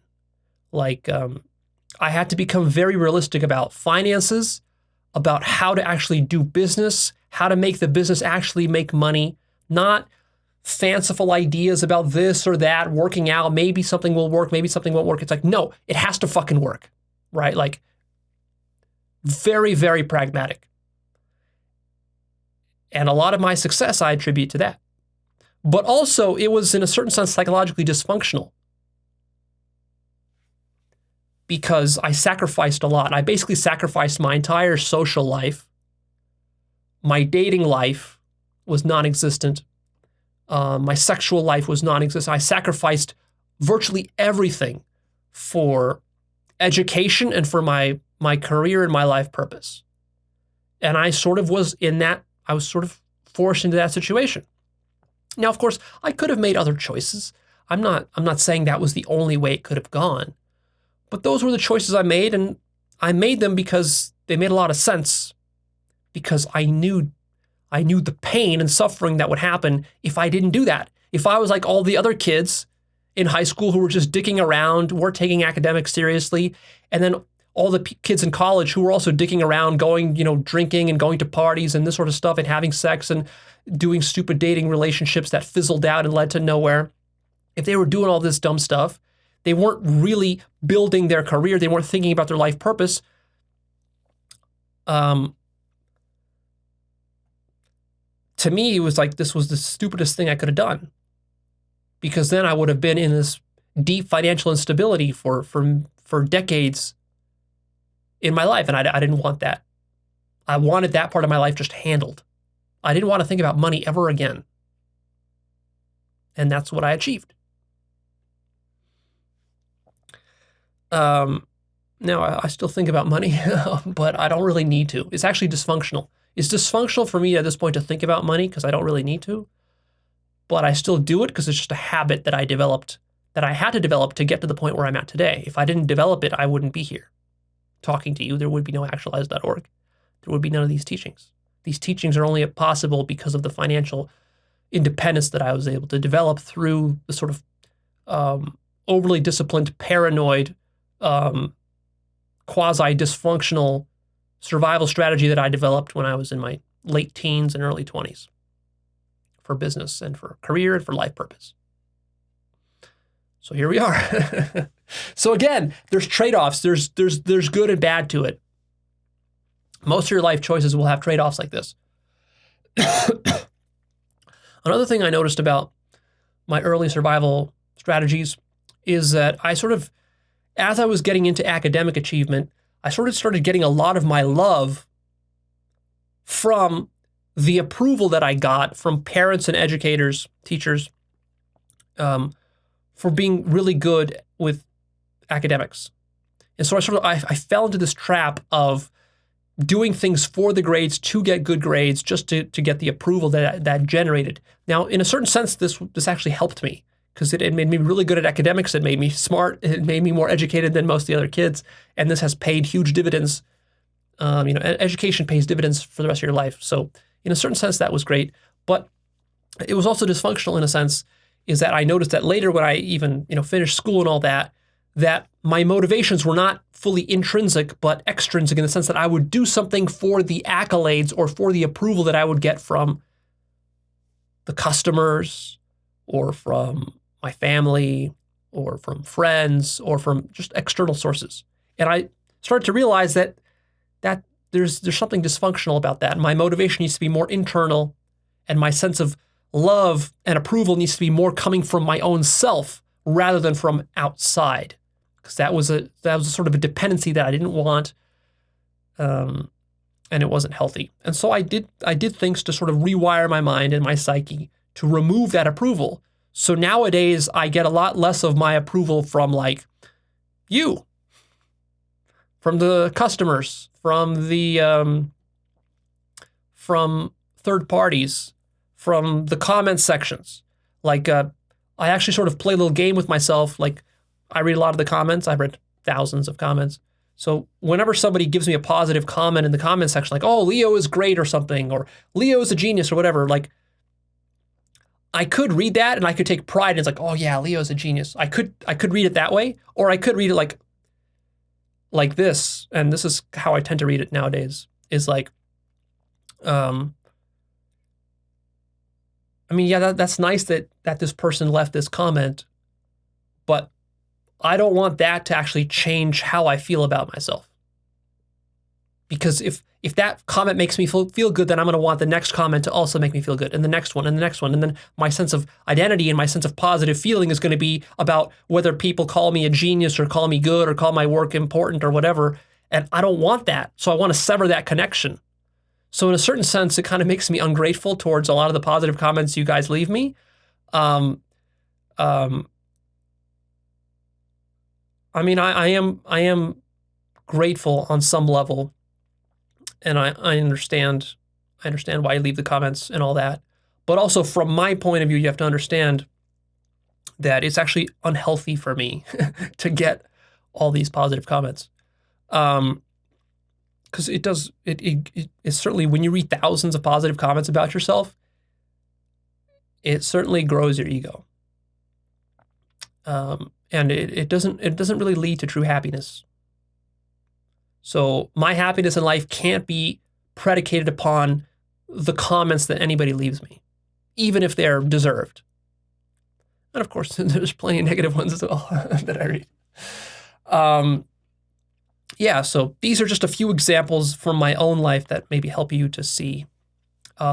Use these examples to dive deeper into your own self and to figure out what it is for you.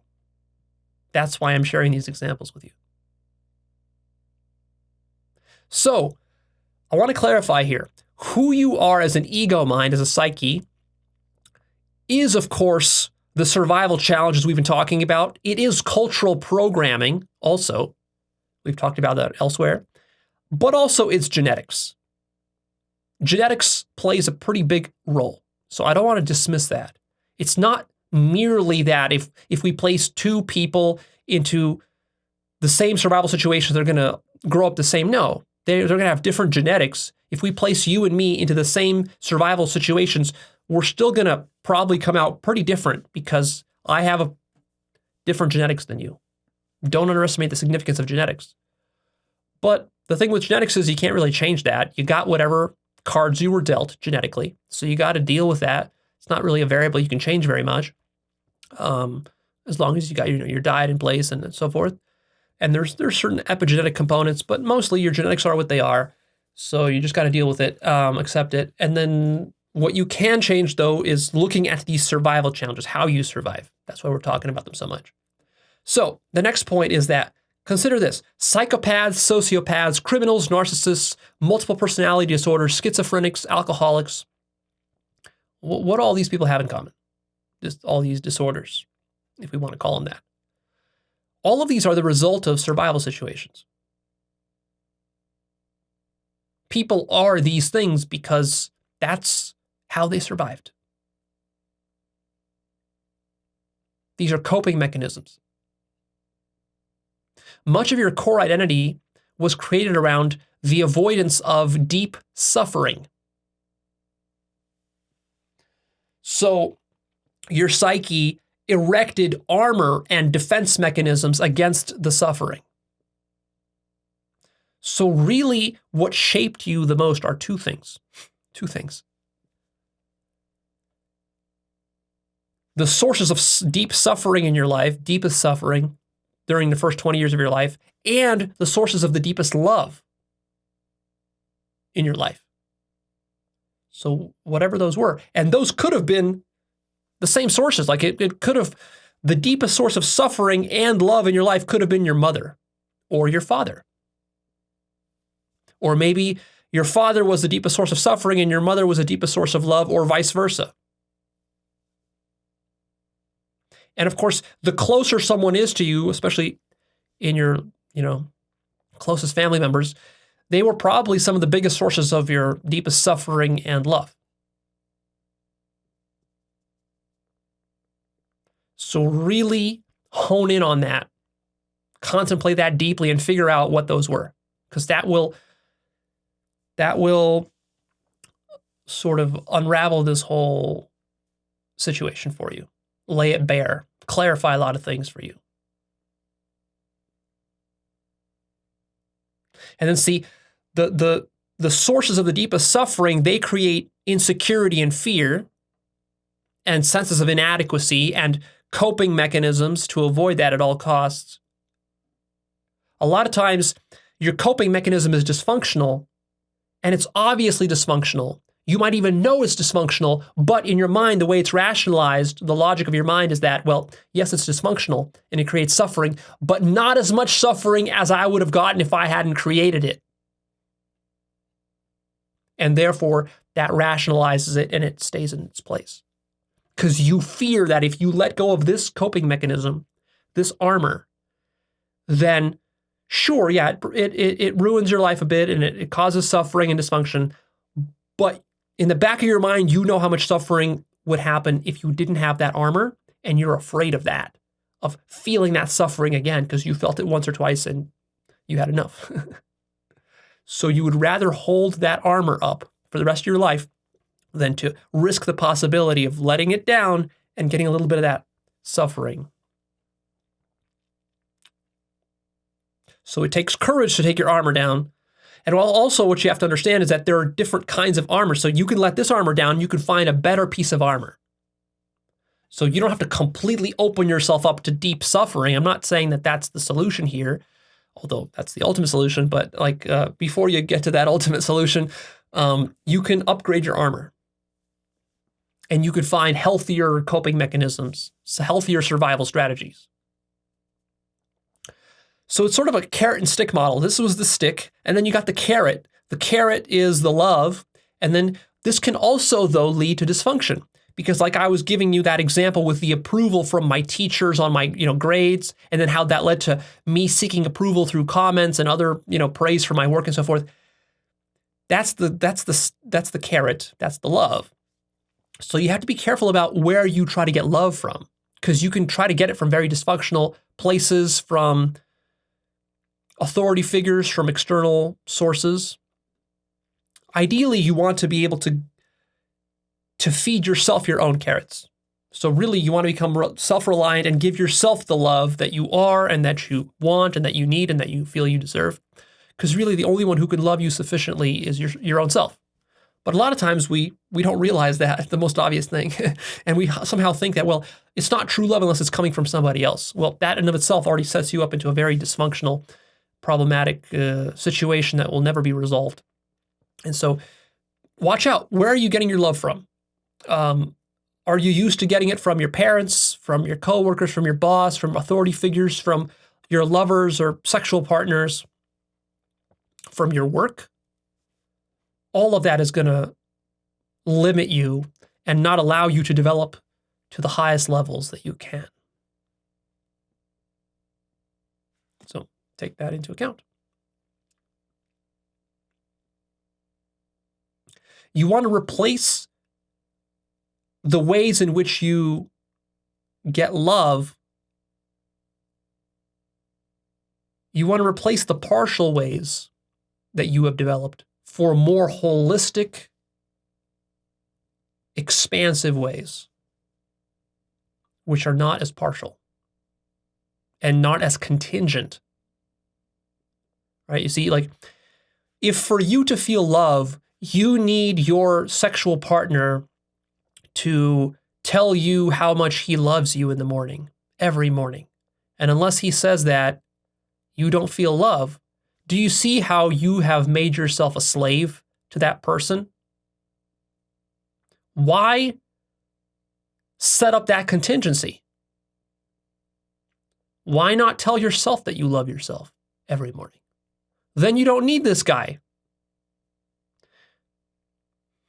See, you're using this guy to tell you he loves you when really you can just short circuit that thing and just tell yourself you love yourself.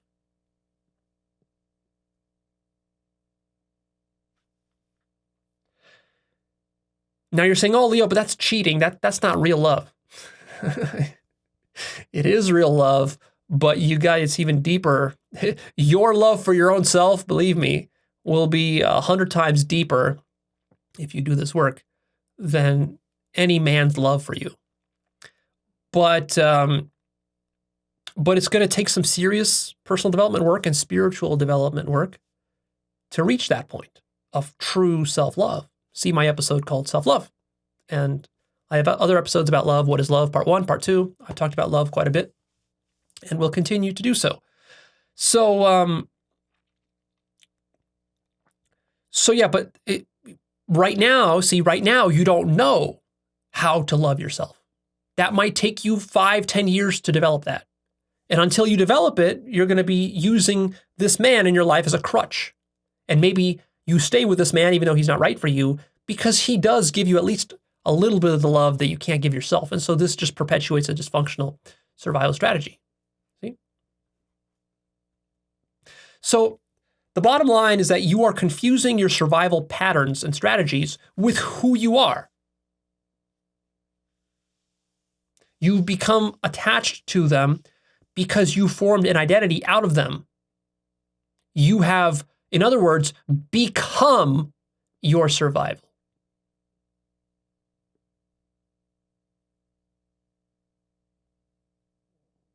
This is a problem because survival always ultimately fails. Survival is a losing game. You can't win survival forever. It only works in the short term and medium term.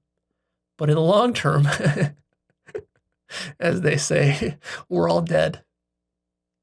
You can't win the game of survival.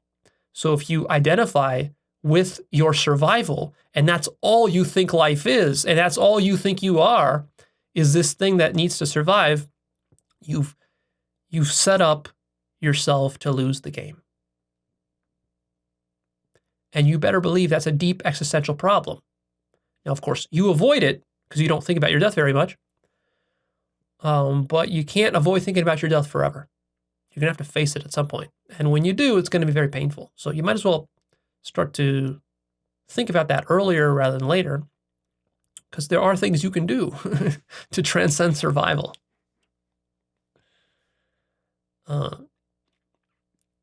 So one of the points of this exercise that we've been doing here, looking into your past, is to show you just how contingent your worldview is. How arbitrary. How precarious. It didn't have to be that way. You could have turned out to be a very, very different person with a very different worldview, a very different political ideology, economic beliefs, very different sexual identity, very different beliefs about mankind, just if your survival conditions were changed a little bit. So when you recognize that, this helps you to detach from your worldview and to stop treating your worldview as this special, true thing. You see, your psyche tries to rationalize your worldview as the one true one, the best one. It is so special and so important. And then you spend the rest of your life debating it and defending it. when really you should see through all that shit and realize that it's all just rationalizations. You're not that special. Your worldview is not that special. It's not that true. Most of your worldview is illusions and fantasies cobbled together, held together by string and snot, just to get you barely to survive. That's really what your worldview is about. It's not about some ultimate truth, the way that you tell yourself.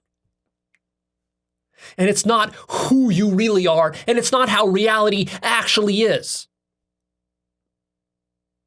Science is not how reality actually is. Science is a fucking survival strategy, you fool. It's not deeply true. It's not the only one. It's not special. It's not important. It's a fucking survival strategy that you're acting out and that you're denying. You're so acting it out that you're even in denial that it is a survival strategy. You've convinced yourself that this science is this like pinnacle of truth and reason and objectivity. You're fooling yourself. And if even science can't clear this bar, if even science is a survival strategy, then what does that say about everything else? Which is even worse, even less rigorous, about religion, about your mystical beliefs, about your New Age beliefs, about your everything else, about your economic beliefs, your social beliefs, your political beliefs. It's for the most part, it's fantasies and houses of cards you've built that allow you to survive. Barely.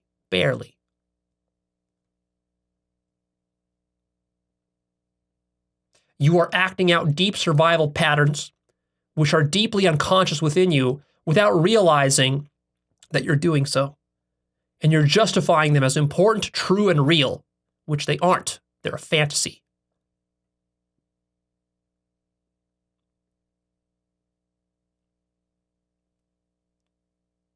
This is the key to understand about your psyche. If you don't understand this, you're going to be thoroughly self-deceived for the rest of your life. And if you start to accept what I'm saying here, this is the beginning of the unraveling of the self-deception. But still, just the beginning. There's a lot of work to do.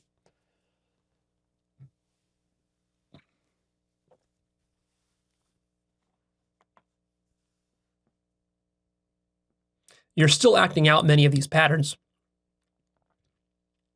It's going to take a lot of work to undo these patterns. You're attached to them, you're unconscious of them, and you're defensive about it. And you're in denial about it. And I want you to start to recognize how your survival strategies limit you. The biggest mistake people make is that they confuse survival with truth or with goodness or with love.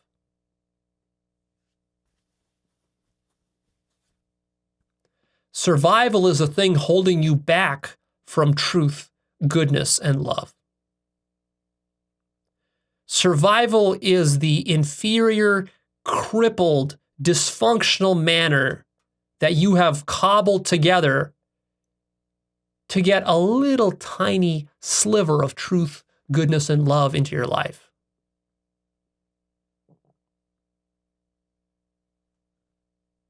It's the bottleneck. We have to widen this bottleneck to get more truth, goodness, and love into your life.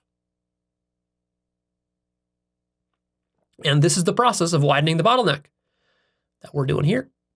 The more seriously you take this process, the more you do the exercises, the more you will dilate that bottleneck. Anything that allows you to survive and to thrive, especially thrive, gets backwards rationalized by the ego mind as true, valid, and good. This is the ultimate illusion that the ego spins. The best examples of this is the grifting that you see people do in the media. Politicians, priests, talk show hosts, news anchors, businessmen, Wall Street types, bankers, academics, YouTubers. Many of these folk are grifters.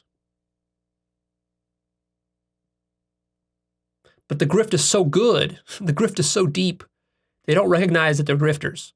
They don't believe or feel themselves to be grifting because they're true believers in whatever they're preaching or teaching or selling. Why? Because to sell, to preach, to teach, to lie effectively, to spin illusions effectively, to sell fantasies effectively, you have to buy the fantasy yourself.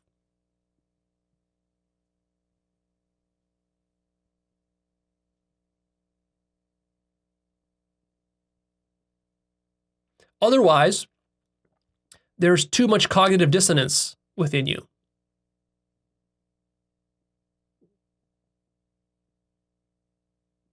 It creates a sort of instability in the psyche when you are preaching something and you don't believe what you're preaching. Therefore, the most effective preachers are completely deluded into the fantasies that they're preaching. Same thing with the news anchors.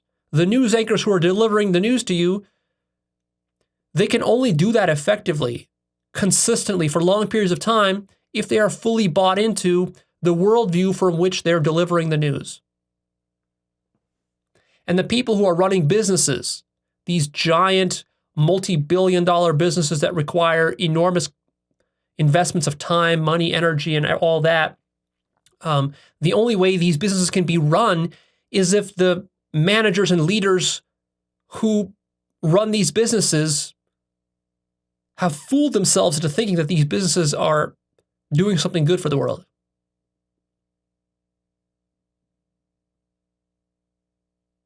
It's always the ego's job to rationalize whatever it's doing as being good.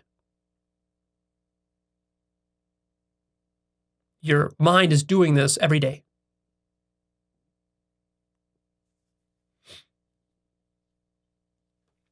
And in a certain sense, it's true. All these things are good. Everything is good. That's the ultimate truth. Everything is good, which is why the ego can get away with this. You see, so actually, it's really twisted. You might think like, well, the ego is lying all the time. That's, Leo, what you're saying, but it's more subtle than that. It's not that the ego is lying. Like, for example, when Hitler is doing his evil stuff, actually what he's doing is good. Everything is good. There's nothing bad in the world. Everything is good. But the way that the Hitler's ego can rationalize that what he's doing is good is precisely because everything is literally good. So anything you point to can be made to look good simply by focusing on it and sort of avoiding the collateral damage and other consequences that happen to other aspects of reality. If you're unholistic, you can get away with that. And that's exactly what the ego does. The ego is always biased and unholistic in the way that it looks at the world. It always looks at it from a selfish lens, in a selfish way, and ignores all the collateral consequences and damage. And so, therefore, by looking at it in this narrow way, it's able to see its own, the ego is sort of carving out its own version of goodness, but it's always a finite piece of the pie. So if absolute goodness is the whole pie, all of reality, everything that could ever possibly occur, that's absolute goodness. The ego is saying, well, I don't like this piece of the pie, I don't like that pie of the pie, so it cuts out all those, and it just cuts a little sliver of the pie that it likes for itself here. So Hitler basically said, okay, I only like this much of the pie. The rest of the pie, I can, fuck them. I just care about this pie here, this little piece. And then he eats that piece and it tastes good to him, and he actually believes that this is the best pie. This is the best the pie can be. And then you carve out a different piece of the pie. Maybe your piece of the pie is a little bit bigger than Hitler's, maybe twice as big. And somebody else carves out a little bit bigger piece and a little bigger piece. People carve out different sizes of pie, but all of them are still like 1%, less than 1% of the whole. And then since we're carving different parts of the pie, well, your piece of the pie contradicts Hitler's piece of the pie, so you call Hitler evil. Hitler's piece of the pie contradicts with your piece of the pie, so Hitler thinks you're bad and you need to be killed. And so everybody is doing that, carving up this pie into little pieces. But what nobody understands is that the entire fucking pie is absolute good. And that's it. It's just that simple. And therefore, everybody can get away with loving some part of the pie because the entire pie is just fucking love. The pie is love itself. It's infinite love. It's an infinite love pie. And then you're just cherry picking whichever part of the pie you like, as the biased little ego that you are, that you're trying to survive as. Because the entire pie is too big for you and it threatens you too much. You can't love the whole pie because it'll kill you. So you love little pieces of it that don't threaten you.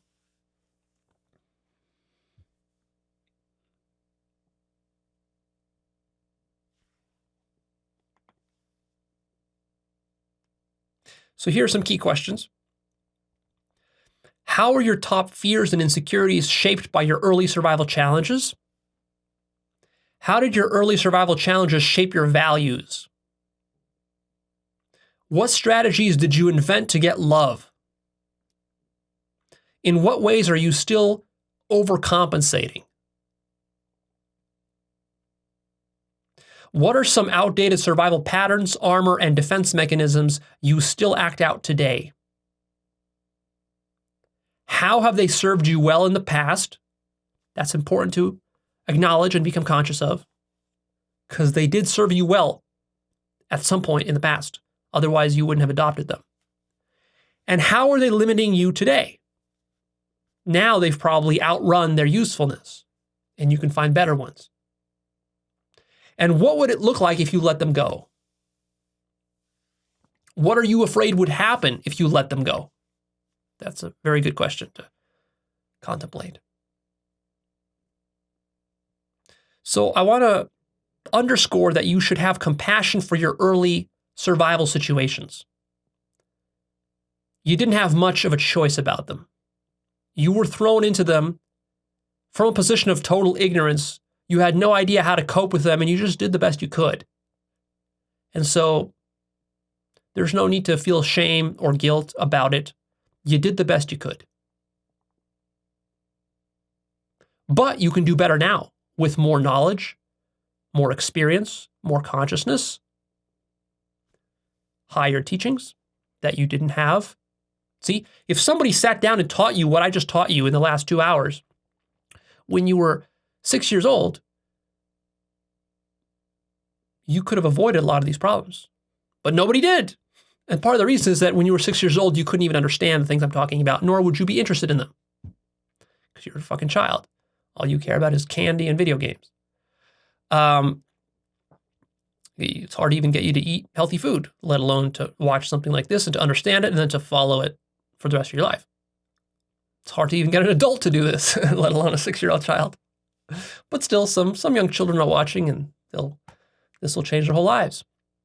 Save them a lot of problems.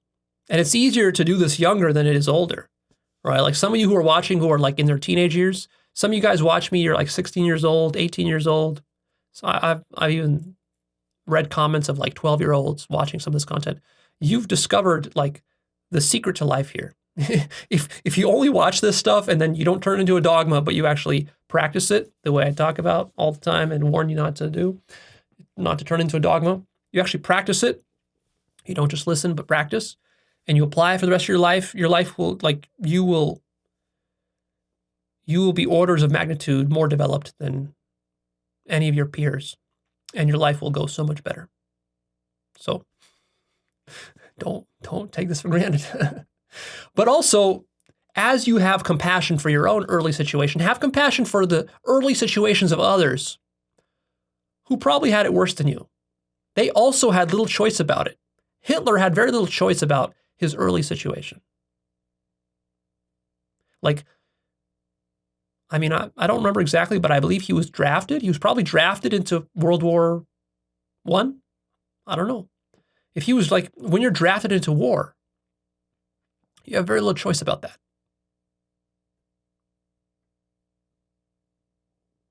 So whenever you see somebody doing something you don't like, or that you hate, or that you think is evil or disgusting or wrong, or you think the person is a monster, just ask yourself, what was the early situation, survival situation that he was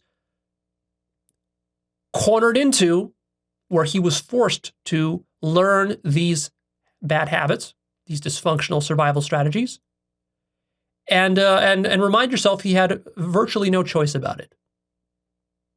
He was cornered into these survival situations, just like you were. And he was ignorant. He was totally ignorant about how to handle these situations.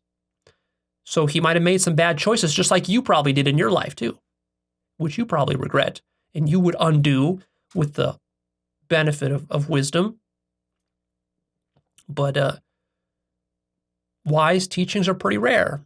You don't come across these sorts of discussions very often within your family, at work, on TV, in the media. You were lucky that you found this information.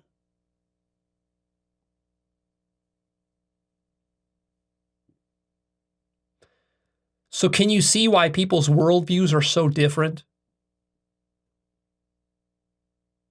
Why people don't get along, why people don't understand each other? They had such different survival situations that you can't even imagine the survival situations that some people had to endure. And of course, this led to very different worldviews than your own. And a worldview is just a survival mechanism that's contingent to one's survival environment. Just like the shape of a snake has to match the environment that it tries to survive in, otherwise it dies. So really, all the evil people in the world that are doing stuff you don't like, that you hate, all they're doing is they're just surviving in the only way they know how, the best way they know how. If they knew a better way how to survive, they would do it. But they don't know. They don't know. You might say, well, Leo, but they should know. They should know better. No, they shouldn't. The only way they could know better is if their survival situation and their environment offered them opportunities to know more. Opportunities for education, for spiritual work, for personal development advice, for these kinds of videos, for mentors and gurus and teachers who are loving and kind and wise and truthful and unbiased and who could guide them. But this is extremely rare. Extremely rare. Recognize how rare this is to have these kinds of people in your life.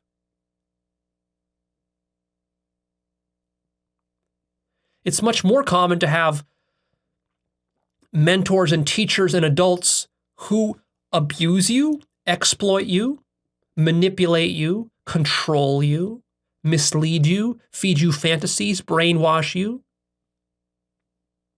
use you selfishly to serve their own survival. That's much more common. And how can you blame them? Because their elders and adults and parents and mentors also did the same thing to them. So it's just a cycle of ignorance being perpetuated, don't you see? If people knew better, they would act better, but they don't know better. And don't underestimate the significance of knowing better. Just knowing what the right thing is, what the best thing is that can take decades. Yes, it's not enough just to know what the right thing is or the best thing is. You also have to act. Of course you have to fucking act. And it's not just enough to listen and to read a book or to listen to a video and just to know. But also don't underestimate how important it is just to know something. Just to know what the right thing is, what you should pursue and what you shouldn't pursue in life. What the consequences of a certain choice or action are. Just to know that is a very rare and valuable thing in and of itself. If people knew that, they would act a lot better.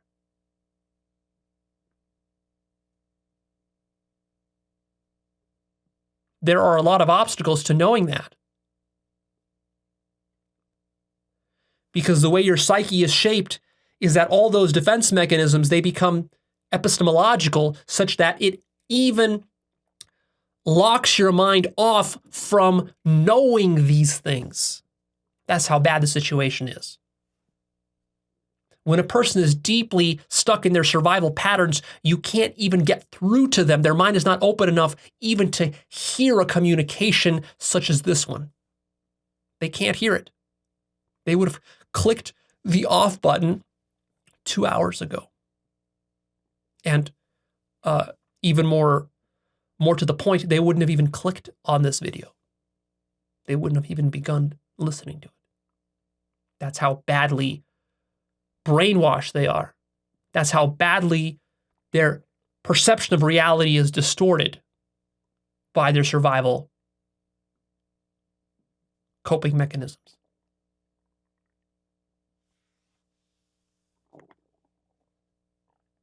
So, in conclusion, you are a robot acting out a survival script. That's not all that you are, but the way that you've currently been living, that's what you basically are. 99% of you is a robot acting out a survival script. Spirituality is about transcending that script. And it is possible to transcend that script to radical degrees you might not believe until you start doing some serious spiritual work. Once you see everyone is just acting out their survival script, you stop taking things personally. See?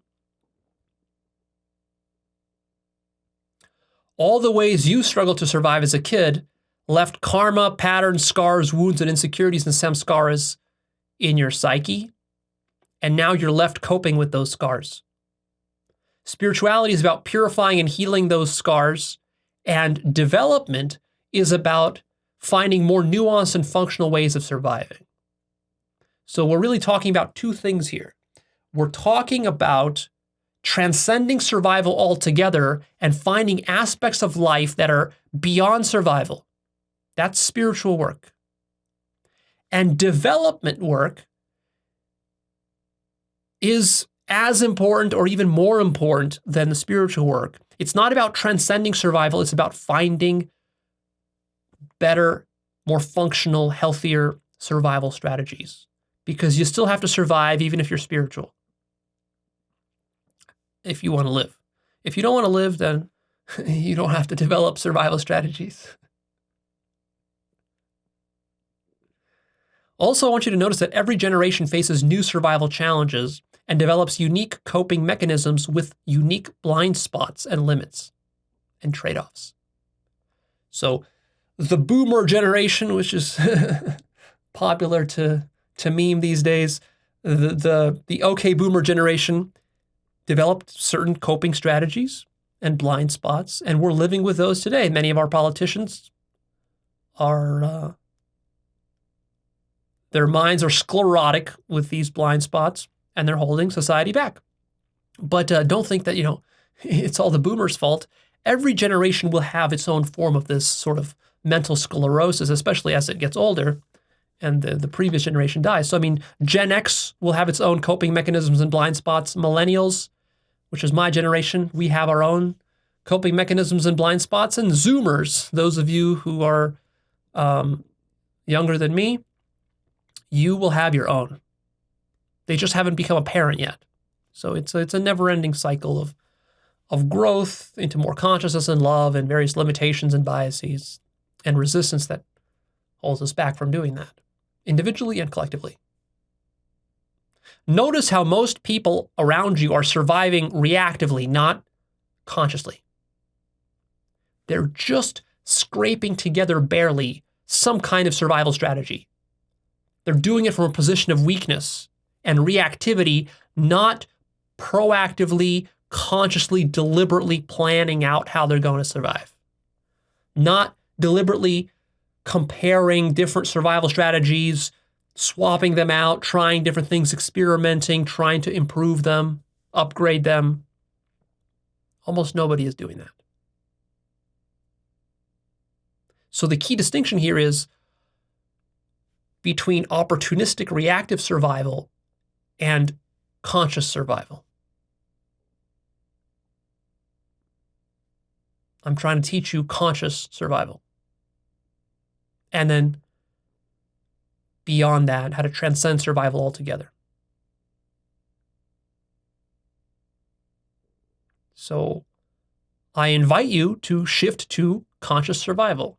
Stop surviving opportunistically, because down that road lies evil and devilry, as we've talked about.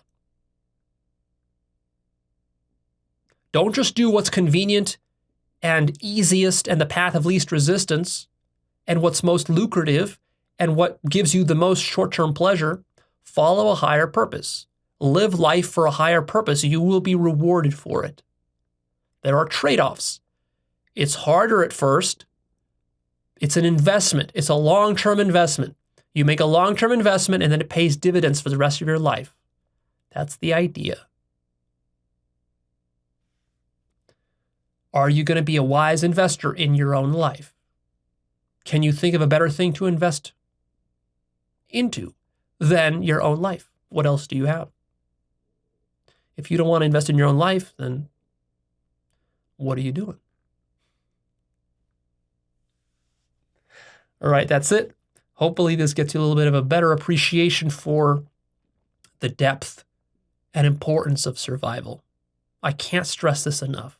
Survival is one of the most important things you can understand in your life, and almost nobody understands it. So make sure you go watch my earlier 2-part series, Understanding Survival Part 1 and Part 2.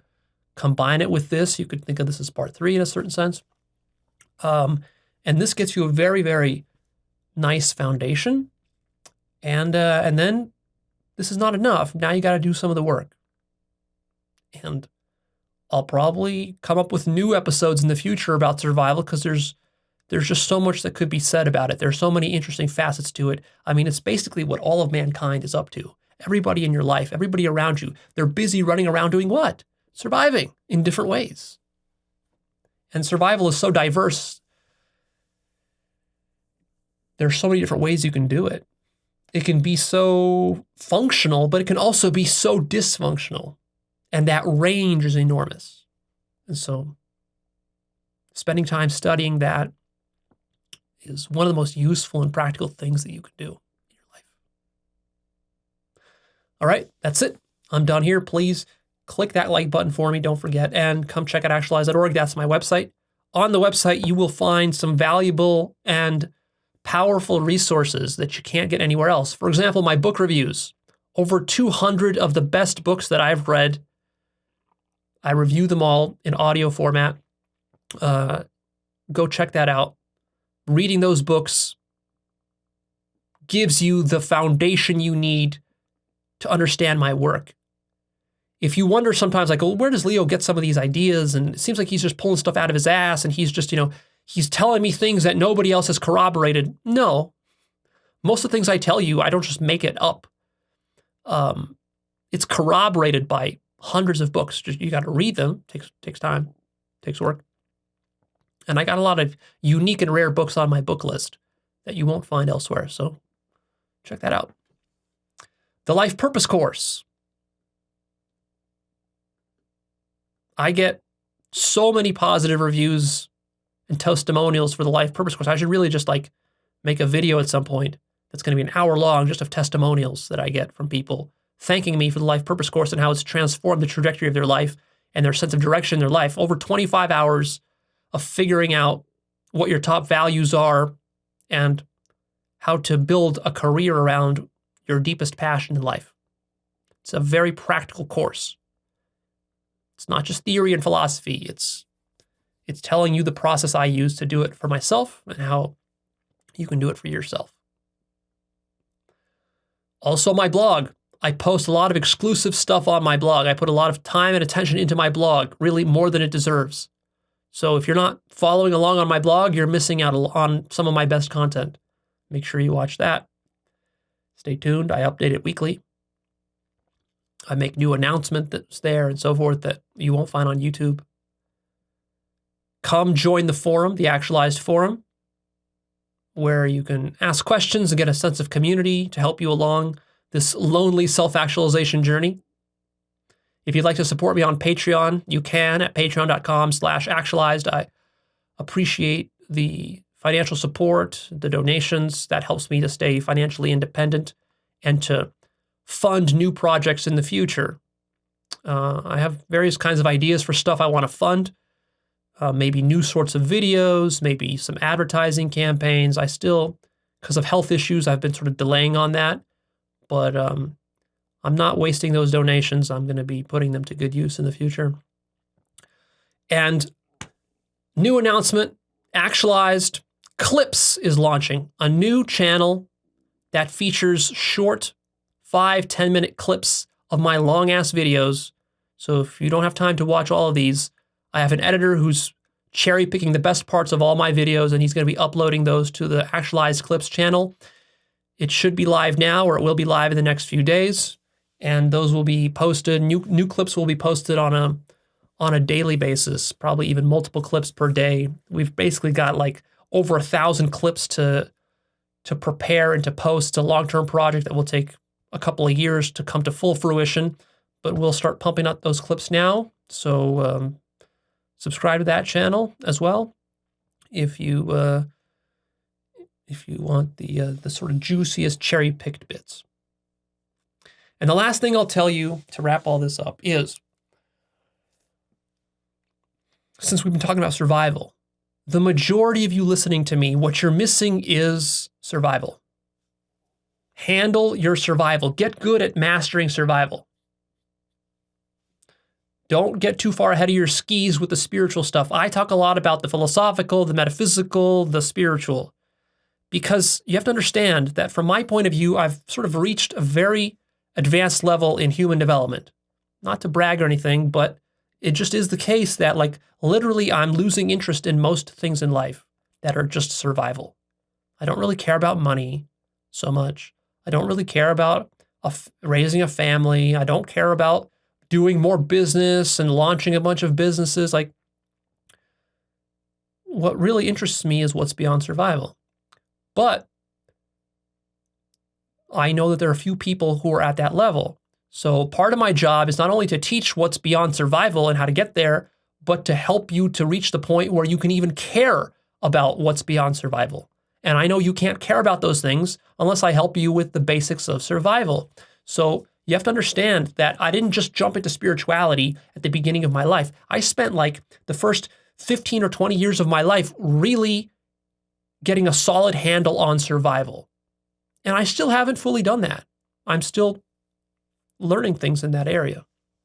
There's a lot to learn about how to survive well, and more healthier ways of surviving. So I encourage you not to rush too much, especially if you're young. If you're like in your teens especially, but if you're in your 20s or even 30s, and you haven't got a good solid handle on survival because you wasted your time smoking weed, playing video games, or, hanging out with friends or whatever, partying and stuff, like, you're going to need to spend a good solid 10 years just handling survival. Now, that doesn't mean you can't start laying the groundwork for what comes next. If you're genuinely interested in some of the spiritual topics I talk about, and you're genuinely interested in awakening and psychedelics and whatever, you can dabble in some of that stuff. You can start to lay a little bit of a meditation habit, maybe 30, 60 minutes a day, whatever. Start doing a few retreats a year. You can start laying that groundwork as you're handling and learning about survival, such that once your survival stuff is handled 5-10 years from now, then you're going to have a nice, smooth, natural transition into what comes next. This way, you don't get caught in the endless tail-chasing game that is survival. That's the danger with survival, is that people who get too good at it and know nothing else, they get lost in it for the rest of their lives, thinking that it'll lead them somewhere, but it won't. You got to do enough survival to survive. But if you do too much survival, it boomerangs and backfires on you. So my advice to you, especially you youngsters, is take the mastering of survival seriously, study it, learn it, master it as much as you need to, but don't go overboard, and you can already start to lay the groundwork for what comes afterwards. And that would be the proper use of these teachings. And if you're at a point where you're already sick and tired of survival and you've got it well handled, then you're right where I want you, and you're ready for the very advanced stuff that I talk about. So stay tuned for more of that.